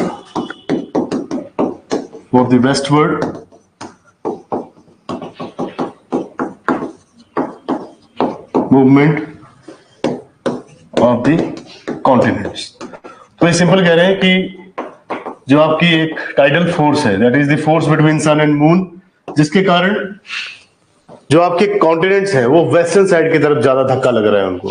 for example जब टूटेंगे ना, इसके diagram जब हम बनाएंगे तब आप देखना कि जब ये मिडल पार्ट से, फॉर एग्जांपल अगर ये आपका पूरा का पूरा आपका मैप है, वर्ल्ड मैप है, इसके बीच में ये पूरा का पूरा बहुत बड़ा कॉन्टिनेंट है, मतलब सारे कॉन्टिनेंट को जोड़ के इन्होंने इसको कह दिया दिस इज पेंजिया। इसके आसपास का जितना भी पानी है इसको कह रहे हैं कि दिस इज पेंथालासा, इसको कह रहे हैं पेंजिया। और इसके आसपास में पूरा का पूरा जो पानी है इसको बोल दिया उन्होंने कि पेंथालासा। अब ये कह रहे हैं पहले एजम्पशन में कि ये पूरा का पूरा जो सुपर कॉन्टिनेंट है, जो विशाल आपका महाद्वीप है, ये टूटने के बाद चीजें वेस्टर्न साइड की तरफ जाने क्यों लगी? तो इसके लिए उन्होंने जो पहली फोर्स का नाम दिया दैट इज ग्रेविटेशनल फोर्स, कि सूर्य और चंद्रमा के बीच में जो एक ग्रेविटी है, जो गुरुत्वाकर्षण बल है, ये आपके जो कॉन्टिनेंट्स है, महाद्वीप है, उनको वेस्टर्न साइड की तरफ, पश्चिम की ओर धकेल रहा है। तो ये पहला इन्होंने इसमें फोर्स का नाम बताया कि टाइडल फोर्स के कारण ये पश्चिम की तरफ टूटते चले जा रहे हैं। सेकंड जो फोर्स है that is gravitational force of the earth, gravitational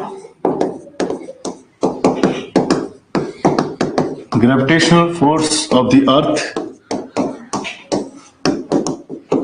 and the force of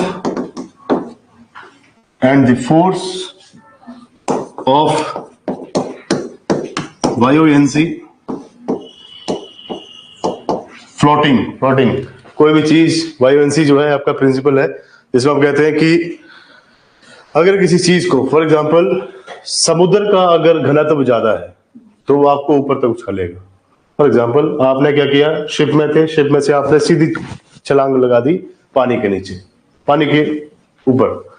आप क्या करेंगे, आप पहली बारी में जब आप समुद्र के पानी के ऊपर छलांग लगा रहे हैं तो समुद्र के पानी का जो है वो डेंसिटी ज्यादा है, आप लाइटर हैं, तो पानी आपको सीधा ऊपर की तरफ को धकेलेगा, राइट, क्योंकि डेंसिटी ज्यादा है। फ्लोटिंग का सिंपल प्रिंसिपल है। फॉर एग्जांपल मैं एक बहुत बड़ा जार लेता हूं, उस जार में मैं क्या करता हूं, एक पत्थर फेंकता हूं। अब पानी की डेंसिटी कम है और पत्थर जो है वो नीचे जाएगा, राइट। और उसके ऊपर अगर मैं कुछ एक लाइट चीजें डाल देता हूं, जैसे पेपर फेंक दिया मैंने उसके ऊपर, तो पेपर उसको डूबने नहीं देगा।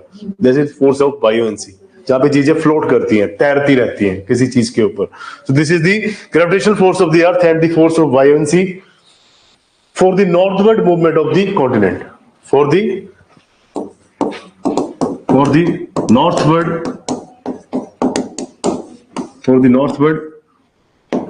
movement of the continents। तो ये कह रहे हैं कि पृथ्वी का खुद का जो ग्रेविटेशनल फोर्स है, या पृथ्वी का खुद का जो गुरुत्वाकर्षण बल है, और जो फोर्स ऑफ बायोएंसी है, जिसे कहते हैं कि किसी भी चीज के तैरने का एक टाइप से सिद्धांत है, वो उसको नॉर्थ की तरफ को पुश कर रहा है, राइट, इसको नॉर्थ की तरफ को ही पुश दे रहा है। सो इन्होंने दो इन चीजों की बात की, बट ये फोर्सेस इतने ज्यादा पॉसिबल नहीं है। बाद में देखेंगे इनको फेल भी किया है। तो ये अजम्पशन लेके चले कि these are the two forces जो कि आपके कॉन्टिनेंट्स को ड्रिफ्ट कराने में हेल्प कर रही हैं। एक तो gravitational force of sun and moon, जिसे आप कहते हैं टाइडल फोर्स, तो ये वेस्टवर्ड इसको लेके जा रही है। दूसरा gravitational force of the earth and the force of buoyancy, जो कि इसको नॉर्थ की तरफ लेके जा रही है, नॉर्थ की तरफ को धकेल रही है। पहला इवेंट क्या हुआ है, North America South America west की तरफ जा रहे हैं। उसके बाद आप देखते हैं कि सडनली जो आपका यूरेशियन रीजन है, जिसे आप एशिया और यूरोप कहते हैं, ये नॉर्थ की तरफ को मूवमेंट किया है। इंडिया बाद में आया है, हम बाद में पुश हुआ, जो बाद में पुश हुआ उसी के कारण तो आपके हिमालय बने। तो सिंपली कह रहे हैं कि दीज आर दी फोर्सेस जिनके वजह से ये कोई वेस्ट की तरफ जा रहा था कॉन्टिनेंट, कोई नॉर्थ की तरफ को जा रहा था। तो ये इनके दो खुद के अजम्पशंस थे। अब आप लिखेंगे थ्योरी। मतलब एक प्रूफ करनी है कि टाइडल फोर्स का मतलब वेस्ट वाली साइड ही मूवमेंट हो रही है, वो वेस्ट की तरफ खींचता है। मून, सन और मून की जो टाइडल फोर्स है ये वेस्ट की तरफ को लेके जाता है, खींचता है। But the thing is tidal force तो एवरी डे एवरी मंथ होता है ना, वही तो फेलियर में लिखेंगे आप। फिर तो आज हम अमेरिका होते, जैसे मान लो जलंधर है, जलंधर आज जो है वो ऑस्ट्रेलिया के साथ होता, फिर हमारी मूवमेंट होती, फिर हम नॉर्थ अमेरिका जाते, फिर हम ऑस्ट्रेलिया जाते, मूव करते रहते। क्योंकि हाई टाइड लो टाइड तो एवरीडे का फिनोमिना भी है, वीकली फिनोमिना भी है, जिसे आप कहते हैं leap moon and full moon, है ना, अमावस्या और पूर्णिमा। उस टाइम पे चंद्रमा के नजदीक हो जाते हैं, कभी हम बल्ज आउट हो जाते हैं, कभी हम दूर हो जाते हैं, फिर तो हम मूवमेंट करते रहते हैं एवरीडे। फिर फ्लाइट लेने की जरूरत नहीं थी, हर कोई घूम रहा होता है इधर उधर। सो नेक्स्ट लिखिए थ्योरी। थ्योरी जो है ये आपकी मेन बॉडी होती है आंसर की। उत्तर में सबसे बड़ा जो मेन आंसर जो होता है, मुख्य जो भाग होता है किसी भी आंसर का, वो थ्योरी है, या फिर आपका जिसे मेन बॉडी कहते हैं। मेन बॉडी में पूरा का पूरा सिनेरियो लिखना होता है कि हो क्या रहा है। थ्योरी में एक दो लाइनें लिखेंगे, डायग्राम बनाएंगे, फिर दो लाइनें लिखेंगे, फिर डायग्राम बनाएंगे, और यही चलता रहेगा। अजम्पशंस दो ही थे। तो इसमें पहले आप लिखिए वेगनर साहब क्या कह रहे हैं। पहला पॉइंट कह रहे हैं, क्या कह रहे हैं, फर्स्ट पॉइंट पे लिखिए before the Carboniferous period, before the Carboniferous period, before the Carboniferous period, there was a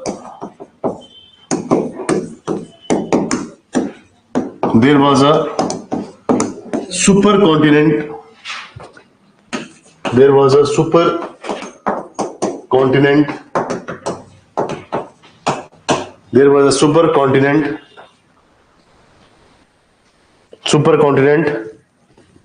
known as Pangaea.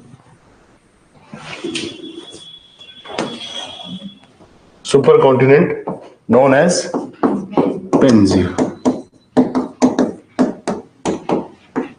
Comma के बाद लिखिए which was surrounded by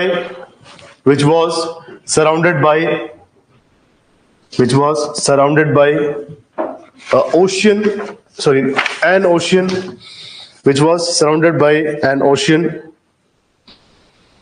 not ocean, super ocean लिखो इसको, which was surrounded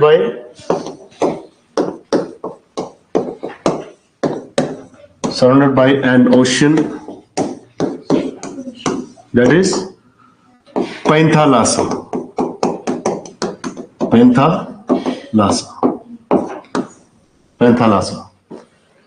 तो सबसे बड़ा जो विशालकाय महाद्वीप था वो था Pangaea.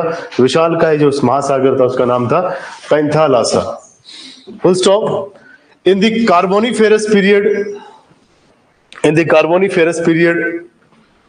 Pangaea broken into two parts. In the Carboniferous period, Pangaea broken into two parts.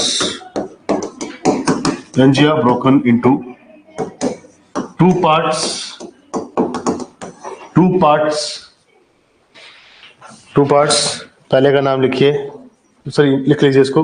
Two parts क्या क्या नाम थे? बिल्कुल। तो इसमें लिखिए ब्रेकन इनटू टू पार्ट्स, फिर कॉमा लगा के लिखिए the northern part was known as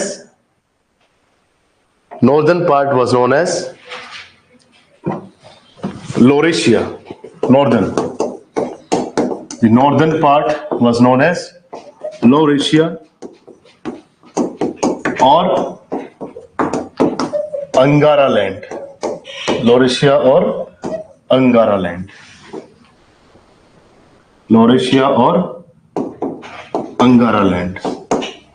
While the southern part was known as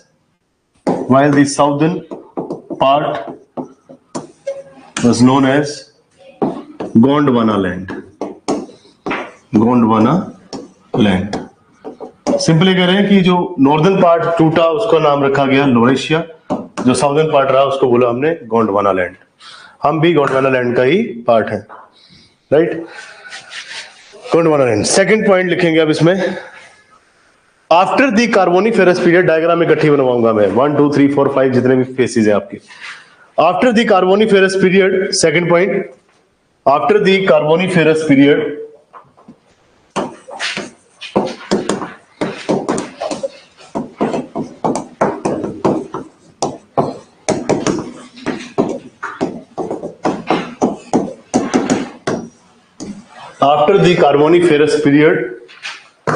the broken parts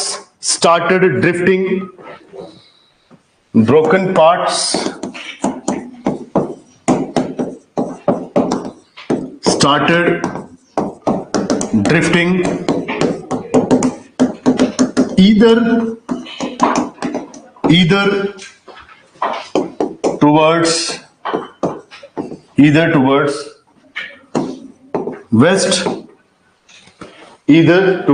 west,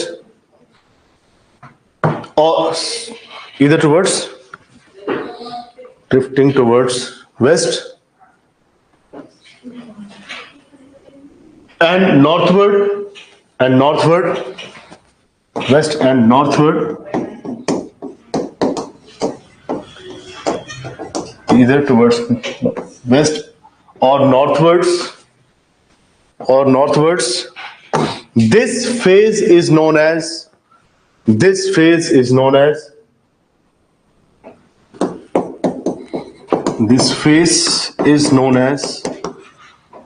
opening of the Tethys Sea.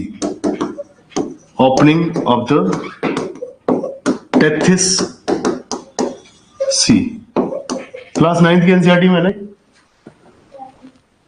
11th में एक 9th में भी पढ़ा था मैंने, पता नहीं अब किताबें चेंज हो रही है ना। बहुत मार पड़ी थी इससे, समझ ही नहीं आता था उस टाइम पे क्या गोंडवाना, क्या लोरेशिया, क्या पढ़ा रहे हो। मैडम होते थे हमारे लीस्ट इंटरेस्टेड पढ़ाने में, बुरा हाल था। मैं तो करता हूँ बुराई, उन्होंने आना, चेयर पे बैठ जाना। क्या होता है आपको बताइए स्कूलों में, उसके बाद चलो आप पढ़ना स्टार्ट करो। मैडम इधर किताब लेकर सो रहे होते थे, तो लंच टाइम के बाद की क्लास होती थी। हमारा भी बोर्डिंग स्कूल था, है ना, हमें भी टिफिन में आता था खाना।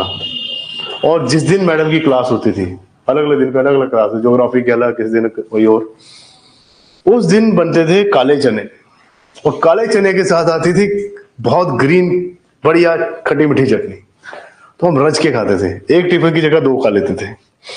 अब यहाँ पे मैडम जी बैठ गए हुए हैं, यहाँ पे बच्चों को बोला जा रहा है कि आप पढ़िए, एक एक पैराग्राफ पढ़िए। एक बैठ गया, दूसरा पढ़ रहा, तीसरा बैठ गया।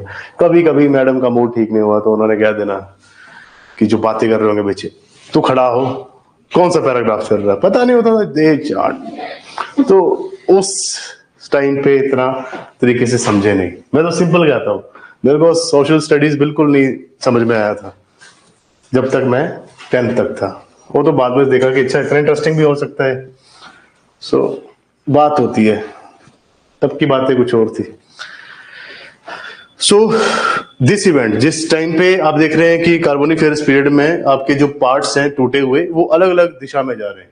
कोई पश्चिमी दिशा में जा रहा है, कोई नॉर्थ दिशा में जा रहा है। अब ये बीच में जाके कुछ एक पानी का जो वाटर बॉडी जो था वो ट्रैप हो गया। इसी को आप कह रहे हैं this is the opening of the Tethys sea. Tethys sea यहाँ पे बन गया, जिसे आप मेडिटेरेनियन सी कहते हैं अभी, है ना। नेक्स्ट थर्ड पॉइंट पे आइए। थर्ड पॉइंट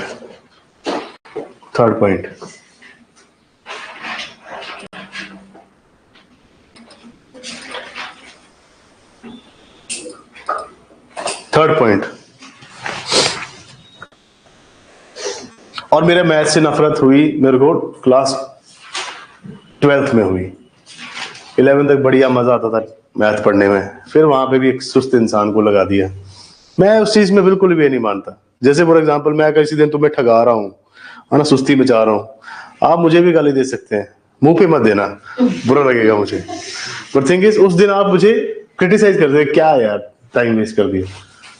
बट मुझे लगता है कि वो बड़ा एक पेचीदा सा टाइम था 12th क्लास का, क्योंकि मैथ्स की फाउंडेशन होती है। मैं तो बोलता हूँ ये जो 6 to 12th वाला है ना, इसमें तो मतलब proper young and energetic mind होना चाहिए जो बच्चों को अच्छे से समझा सके। नहीं तो कवाड़ा है आपका, आगे जिंदगी में कुछ नहीं कर पाओगे। वो कवाड़ा हमारा हुआ जब एक टीचर जी आए। अब उनकी अपनी गलती नहीं होगी, उनको सब आता है। बट द थिंग इज एक स्टेज आती है ना जब आप 40-50 के बीच में होते हैं, जब ब्लड प्रेशर की दवाइयां खा रहे हो आप, और ऊपर से आपको मैथ पढ़ाने को दे दिया, और वो चीज जो आप 20-25 साल से कंटिन्यू करा रहे हो, आप फिर आउट ऑफ इंटरेस्ट कराते हो। आएंगे वो मैथ्स का कुछ समझ देंगे, उसके बाद कर लेना ऐसे है, और ज्यादा सवाल पूछोगे कल जो काम दिया करा है, तो हम भी वैसे यूज टू हो रहे हैं कि पूछना ही नहीं इस बंदे को, खुद कर लेंगे। तो वैसी बात हो गई थी। तो उसके बाद फिर मेरा मन चेंज हो गया था आफ्टर 12th, क्योंकि सब में मार्क्स अच्छे आए, फिजिक्स में अच्छे, केमिस्ट्री में अच्छे, मैथ्स में मतलब बुरी हालत।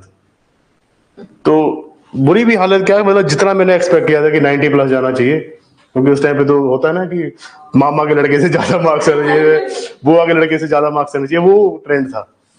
तो उस टाइम 78 बस फंस गए मार्क्स मेरे। बहुत मैं परेशान हुआ, मैं सबके 90+ आए, 12 मार्क्स कम हो गए अपने, है ना, 12 से 22। अब मैथ्स देख लो मेरा कितना सही है ना, वही 12-15 मार्क्स का पंगा पै गया। उसके बाद फिर मैं सोच रहा था आफ्टर, अब देखिए जब आपके मार्क्स 10th में या 12th में कम आते हैं ना, फिर आप अपने आप को जज करने स्टार्ट करते हैं। मेरे को घर वाले BSc कर ले, मैं कहा मैं नहीं करनी। कोई कह रहा बीटेक कर ले, मैं कहा मेरा जब मार्क्स ही अच्छे नहीं आए, मैं NIT नहीं कर सकता क्रैक, है ना। सो वो एक मेरे दिमाग में बन गया कि नहीं कर सकते। दिया भी नहीं करनी थी अपने को इंजीनियरिंग, आपने वो करना था एकेडमिक्स वाला काम, कि BSc करेंगे, CDS वगैरह देंगे, अफसर लग जाएंगे, है ना, ये सबका ही होता है। फिर उसके बाद बोला बैठना चाहिए ग्रेजुएशन करने के बाद, तो आपको मास्टर्स भी करनी चाहिए, तो मास्टर्स भी ऐसे ही करनी, चलो टाइम पास, साथ साथ में तैयारी। तो द थिंग इज आपका जब किसी सब्जेक्ट में अगर कोई खराबी पड़ जाती है ना, तो वो आपको लंबे समय तक खराब करती है, फिर आपको नफरत भी होती है, डरते हो आप। बीएससी में फर्स्ट सेमेस्टर का पेपर था मेरा, मैथ्स का कौन सा पेपर होता है, ज्योमेट्री का पेपर होता है बीएससी में फर्स्ट। ओ भाई साहब मेरे पसीने छूट रहे, आता है सब कुछ, आता है सब कुछ, प्रॉपर्ली पढ़ा है, प्रैक्टिस की है डे वन से।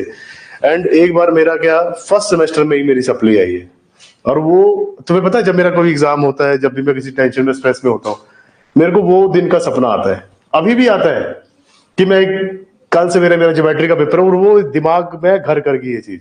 उसके लिए किसी दिन मेरे को जाना पड़ेगा साइकेट्रिस्ट के पास, कि ये दिमाग से, जब भी मैं बहुत ज्यादा ओवर स्ट्रेस होता हूँ, मेरे को वो सपना आता है कि वही सेम सिचुएशन का, कि सुबह मेरा पेपर है एंड दिमाग में क्या चल रहा है कि मेरी सप्ली आ गई हुई है, फेल हो गया मैं। सो इसीलिए कई बार चीजें ज्यादा घर कर जाती है, तो उनसे निकलना मुश्किल हो जाता है। सच में अभी भी मेरे को आता है वो सपना कि मैं फेल हो गया हूँ। और मैं बाद में जब सो के उठता हूँ, तो यार वो तो 10 साल हो गए हैं, है ना, 7-8 साल हो गए। तो वो चीजें आपको कई बार आप पछताते हैं उन चीजों के चक्कर में, क्योंकि आप उस चीज को फील करेंगे। तो ज्योग्राफी में भी ऐसा मत सोचिएगा कि ये आपके ऊपर बहुत बड़ा इम्पैक्ट डाल के जाएगी। सिंपल इसको समझना है कि हुआ क्या, क्या कॉज था, क्या इफेक्ट था, बस। राइट, तो इसमें आगे नेक्स्ट लिखिए आप, third point, the Laurasia land further broke into the Laurasia land further broke into the Laurasia land further broke into two parts, North America and Eurasia. हाँ, north America and Eurasia, Eurasia मतलब Europe plus Asia. सो northern part या simple जो Laurasia part था, ये दो भागों में आगे और ज्यादा विभाजित हुआ, टूटा, that is North America and Eurasia. आगे full stop, while the Gondwana land broke into, while the Gondwana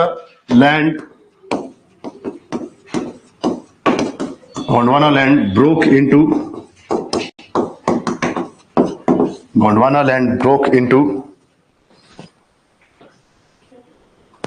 South America,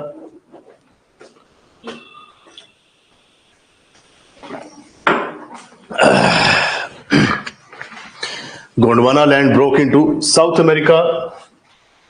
और बताइए नाम, क्या क्या पार्ट है गोंडवाना लैंड के? अफ्रीका है,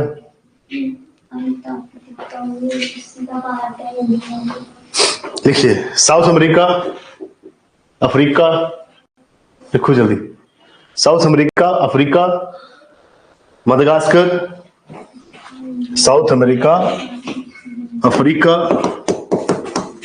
मेडागास्कर,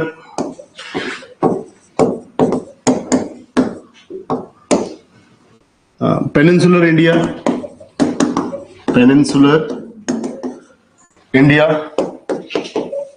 ऑस्ट्रेलिया आएगा इसमें गोंडवाना में, एंड ऑस्ट्रेलिया।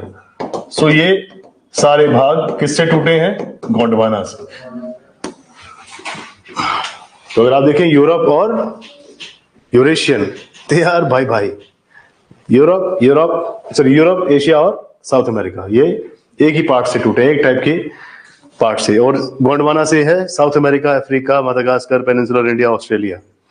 तो हम इस पार्ट का भाग है, मतलब गोंडवाना का पार्ट है। एंड अंटार्कटिका लिखा ना यहाँ पे, एंड अंटार्कटिका भी इसी का ही पार्ट है, अंटार्कटिका। सो ये पार्ट्स जो थे वो गोंडवाना लैंड से टूटे। अब पॉइंट नंबर कितना आएगा? फोर्थ पॉइंट पे आइए।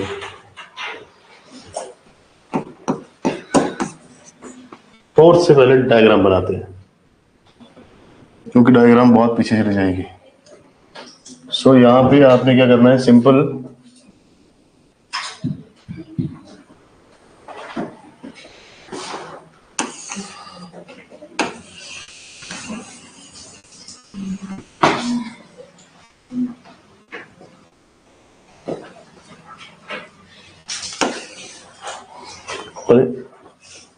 बिसाओ। ठीक है, यहाँ पे आपने 4 स्टेजेस को यहाँ पे शो करना है। पहला आपके पास सिंपल, ये है आपके पास कोई वर्ल्ड मैप जिसमें एक बहुत बड़ा लैंड मास है, इसको ऐसे पेंजिया लिख दीजिए। This is Panthalassa. तो आपने पहले ये लिखा ना फर्स्ट पॉइंट में, एक पेंथालासा था, एक आपका पेंजिया था। फिर 2 पार्ट टूट गए, है ना। सेकंड में आपको बताना है कि अपर पार्ट जो था, दिस इज लॉरेशिया लैंड, और नीचे वाला जो पार्ट था दैट इज क्या, ये गोंडवाना। और बीच में क्या है, पहले ये पूरा का पूरा पार्ट कॉम्पैक्ट था, तो समंदर यहाँ था। अब बीच में से टूट चुका, तो यहाँ पे ओपन क्या हो चुका, टेथिस सी। सॉरी स्पेलिंग गलत हो गई। बीच में जो एरिया ओपन हो गया सी को पास करने के लिए, पानी को पास करने के, that is opening of the Tethys sea, ये आपने लिखा। अब तीसरा पॉइंट में आपने लिखा कि लोरेशिया जो था वो आगे टूटा, जिसमें से एक नॉर्थ अमेरिका बन गया, एक यूरेशिया बन गया। नीचे वाले में गोंडवाना लैंड था जो कि टूटा, जिससे एक अमेरिका बना, मतलब south America, Africa, Madagascar, peninsular India, Australia and Antarctica. तो अभी आपको यही शो करना है।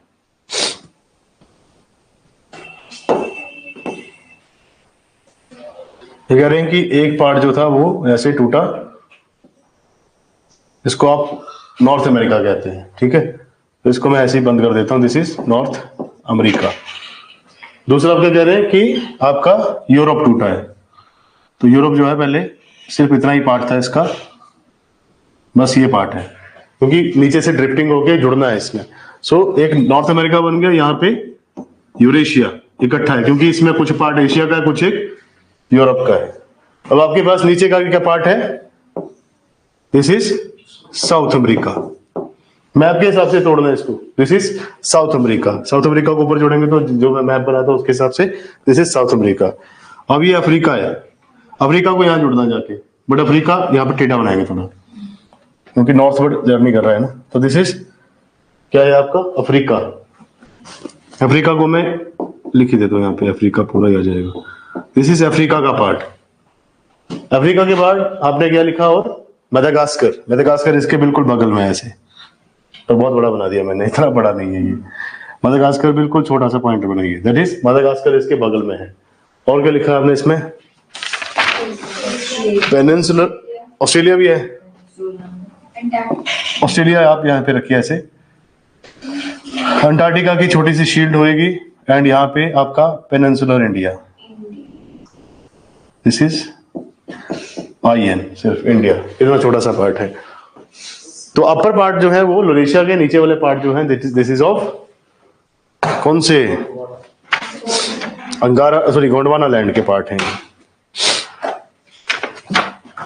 तो जहां तक आपने लिखा वहां तक आपके डायग्राम हो गए हैं।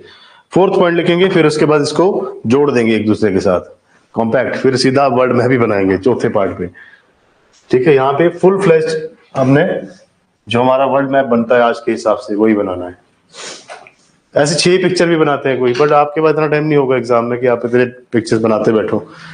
तो आप लिखेंगे कौन सा पॉइंट है, 4th 5th 4th पॉइंट पे लिखिए। अच्छा बना लो आराम से। ऑलरेडी स्टूडेंट्स आपने भी ऐसे ही डायग्राम बनाना है, बिकॉज इंपॉर्टेंट है ये, और ये मेंस में पूछा गया है ऑलरेडी। मेंस में ये क्वेश्चन डायरेक्ट पूछा जाता है कि क्योंकि ये फाउंडेशन है प्लेट टेक्टोनिक का। बाद में आपने इसको श्रेय भी देना है, एक टाइप से आपने इसको ट्रिब्यूट भी देनी है कि ऑल दो फेल रहे महाराज, बट हेल्प की इन्होंने। अगर ये पता ही ना करते, सोचते नहीं इस बारे में, तो आज हमें प्लेट टेक्टोनिक पता नहीं होती।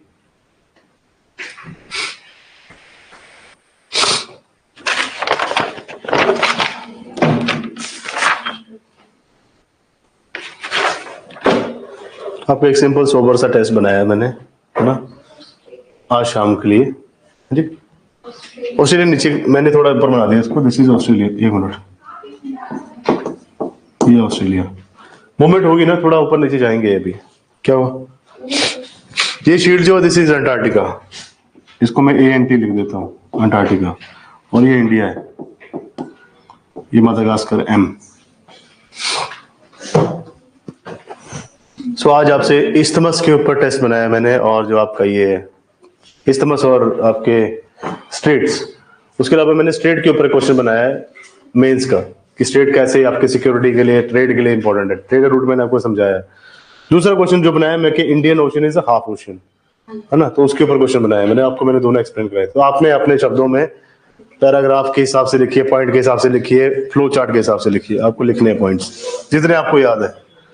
तो आप इसमें 4th पॉइंट लिखिए जी,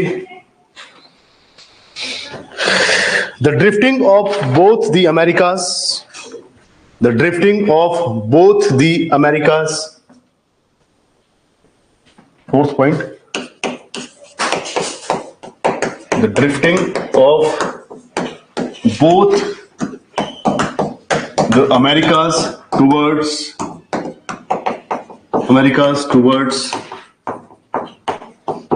west, the drifting of both the Americas towards west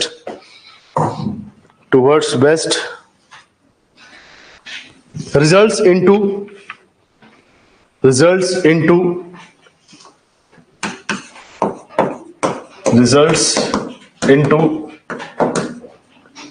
opening of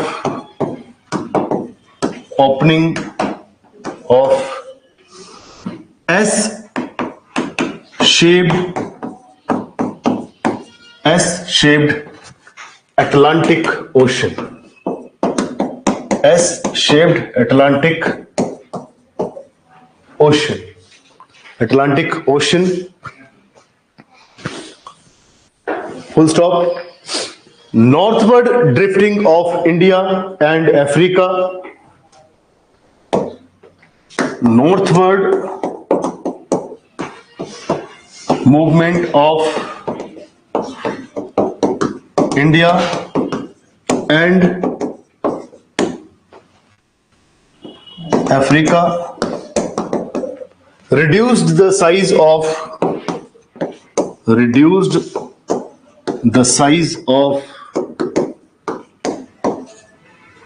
original Tethys Sea.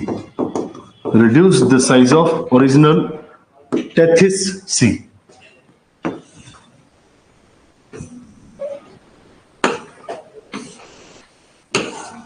Original Tethys Sea. Bracket में लिखिए प्रेजेंट डे मेडिटेरेनियन सी। प्रेजेंट डे मेडिटेरेनियन सी। प्रेजेंट डे मेडिटेरेनियन सी। Mediterranean सी। तो अभी जो वर्तमान में जो आपका भूमध्य महासागर है उसको हम कहते हैं टेथिस सी। टेथिस का ही नाम है।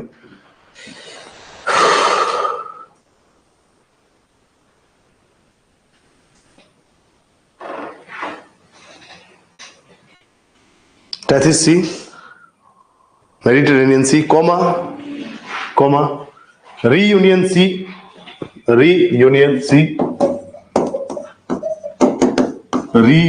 सी, एंड लास्ट क्या है ये, and also opened up the Indian Ocean, and also opened up the Indian Ocean। ये पॉइंट को प्लीज समझेंगे। अभी डायग्राम की तरफ ही जा रहा हूं मैं, तब तक लिख लो अब इसे। सो इस पॉइंट में उन्होंने कहा कि जब दोनों America, drifting of both the America's towards waste, जब दोनों अमेरिका पश्चिम भाग की तरफ गए तो उससे जो आपका एस शेप का अटलांटिक ओशन है वो रास्ता उसका ओपन हो गया, मतलब वो नॉर्थ पोल के साउथ पोल के साथ कनेक्ट हो गया। दूसरे कह रहे हैं कि जब अफ्रीका और इंडिया दोनों नॉर्थ की तरफ उन्होंने मूवमेंट किया, अफ्रीका भी यूरेशिया के साथ जुड़ा, इंडिया भी यूरेशिया के पार्ट के साथ, मतलब लगभग एशिया के साथ जाके जुड़ रहा है। तो कह रहे हैं कि उससे जो आपका पहले टेथिस सी था उसका साइज और भी ज्यादा रिड्यूस हो गया, क्योंकि दोनों साइड से उसने इसको कॉम्पैक्ट कर लिया, बीच में घेर लिया उस पानी को। अब इसी को कह रहे हैं कि मेडिटेरेनियन सी है। उसके साथ रियूनियन सी जो है उसका साइज कम हुआ, बट जो इंडियन ओशन है उसका रास्ता खुल गया, क्योंकि उसके बीच में जितने भी आपके कॉन्टिनेंटल पार्ट्स थे वो मूव करके ऊपर चले गए, तो इंडियन ओशन को खुला एरिया मिल गया।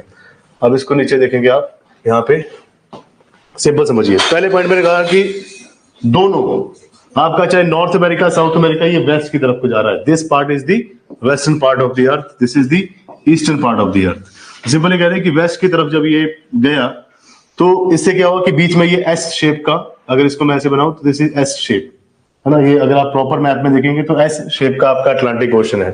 तो अब इन दोनों को आपने जोड़ देना है। दिस इज नॉर्थ अमेरिका,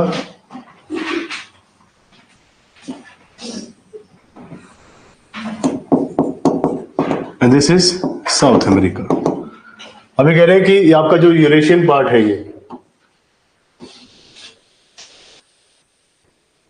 इसके साथ में जाके ये आपका अफ्रीका जुड़ गया। अब यहाँ पे आप अगर आगे देखेंगे तो यहाँ पे एक रेड सी है, देन दूसरा सी है, देन ये जाके आगे इंडिया बनाएगा।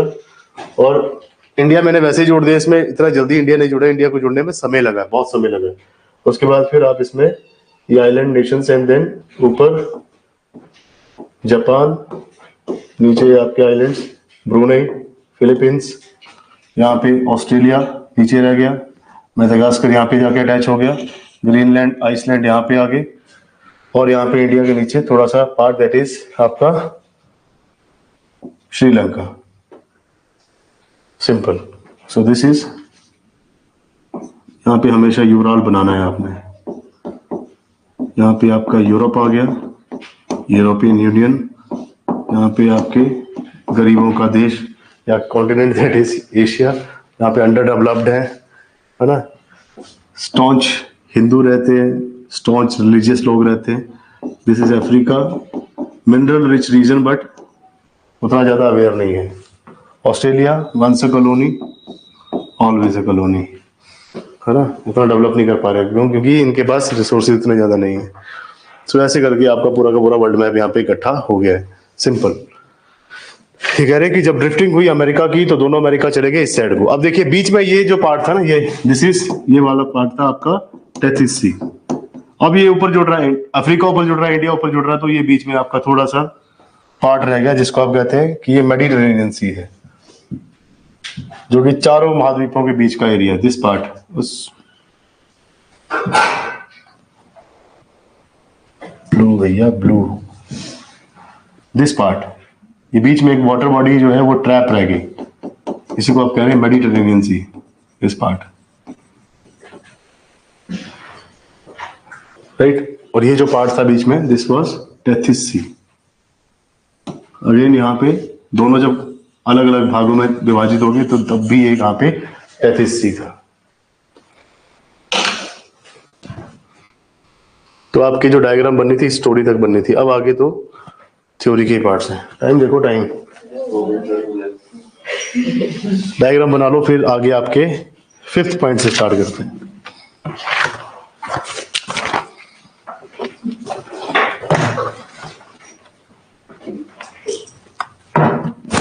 और स्टूडेंट्स आपकी क्लास स्टार्ट होगी अभी 2:30 बजे।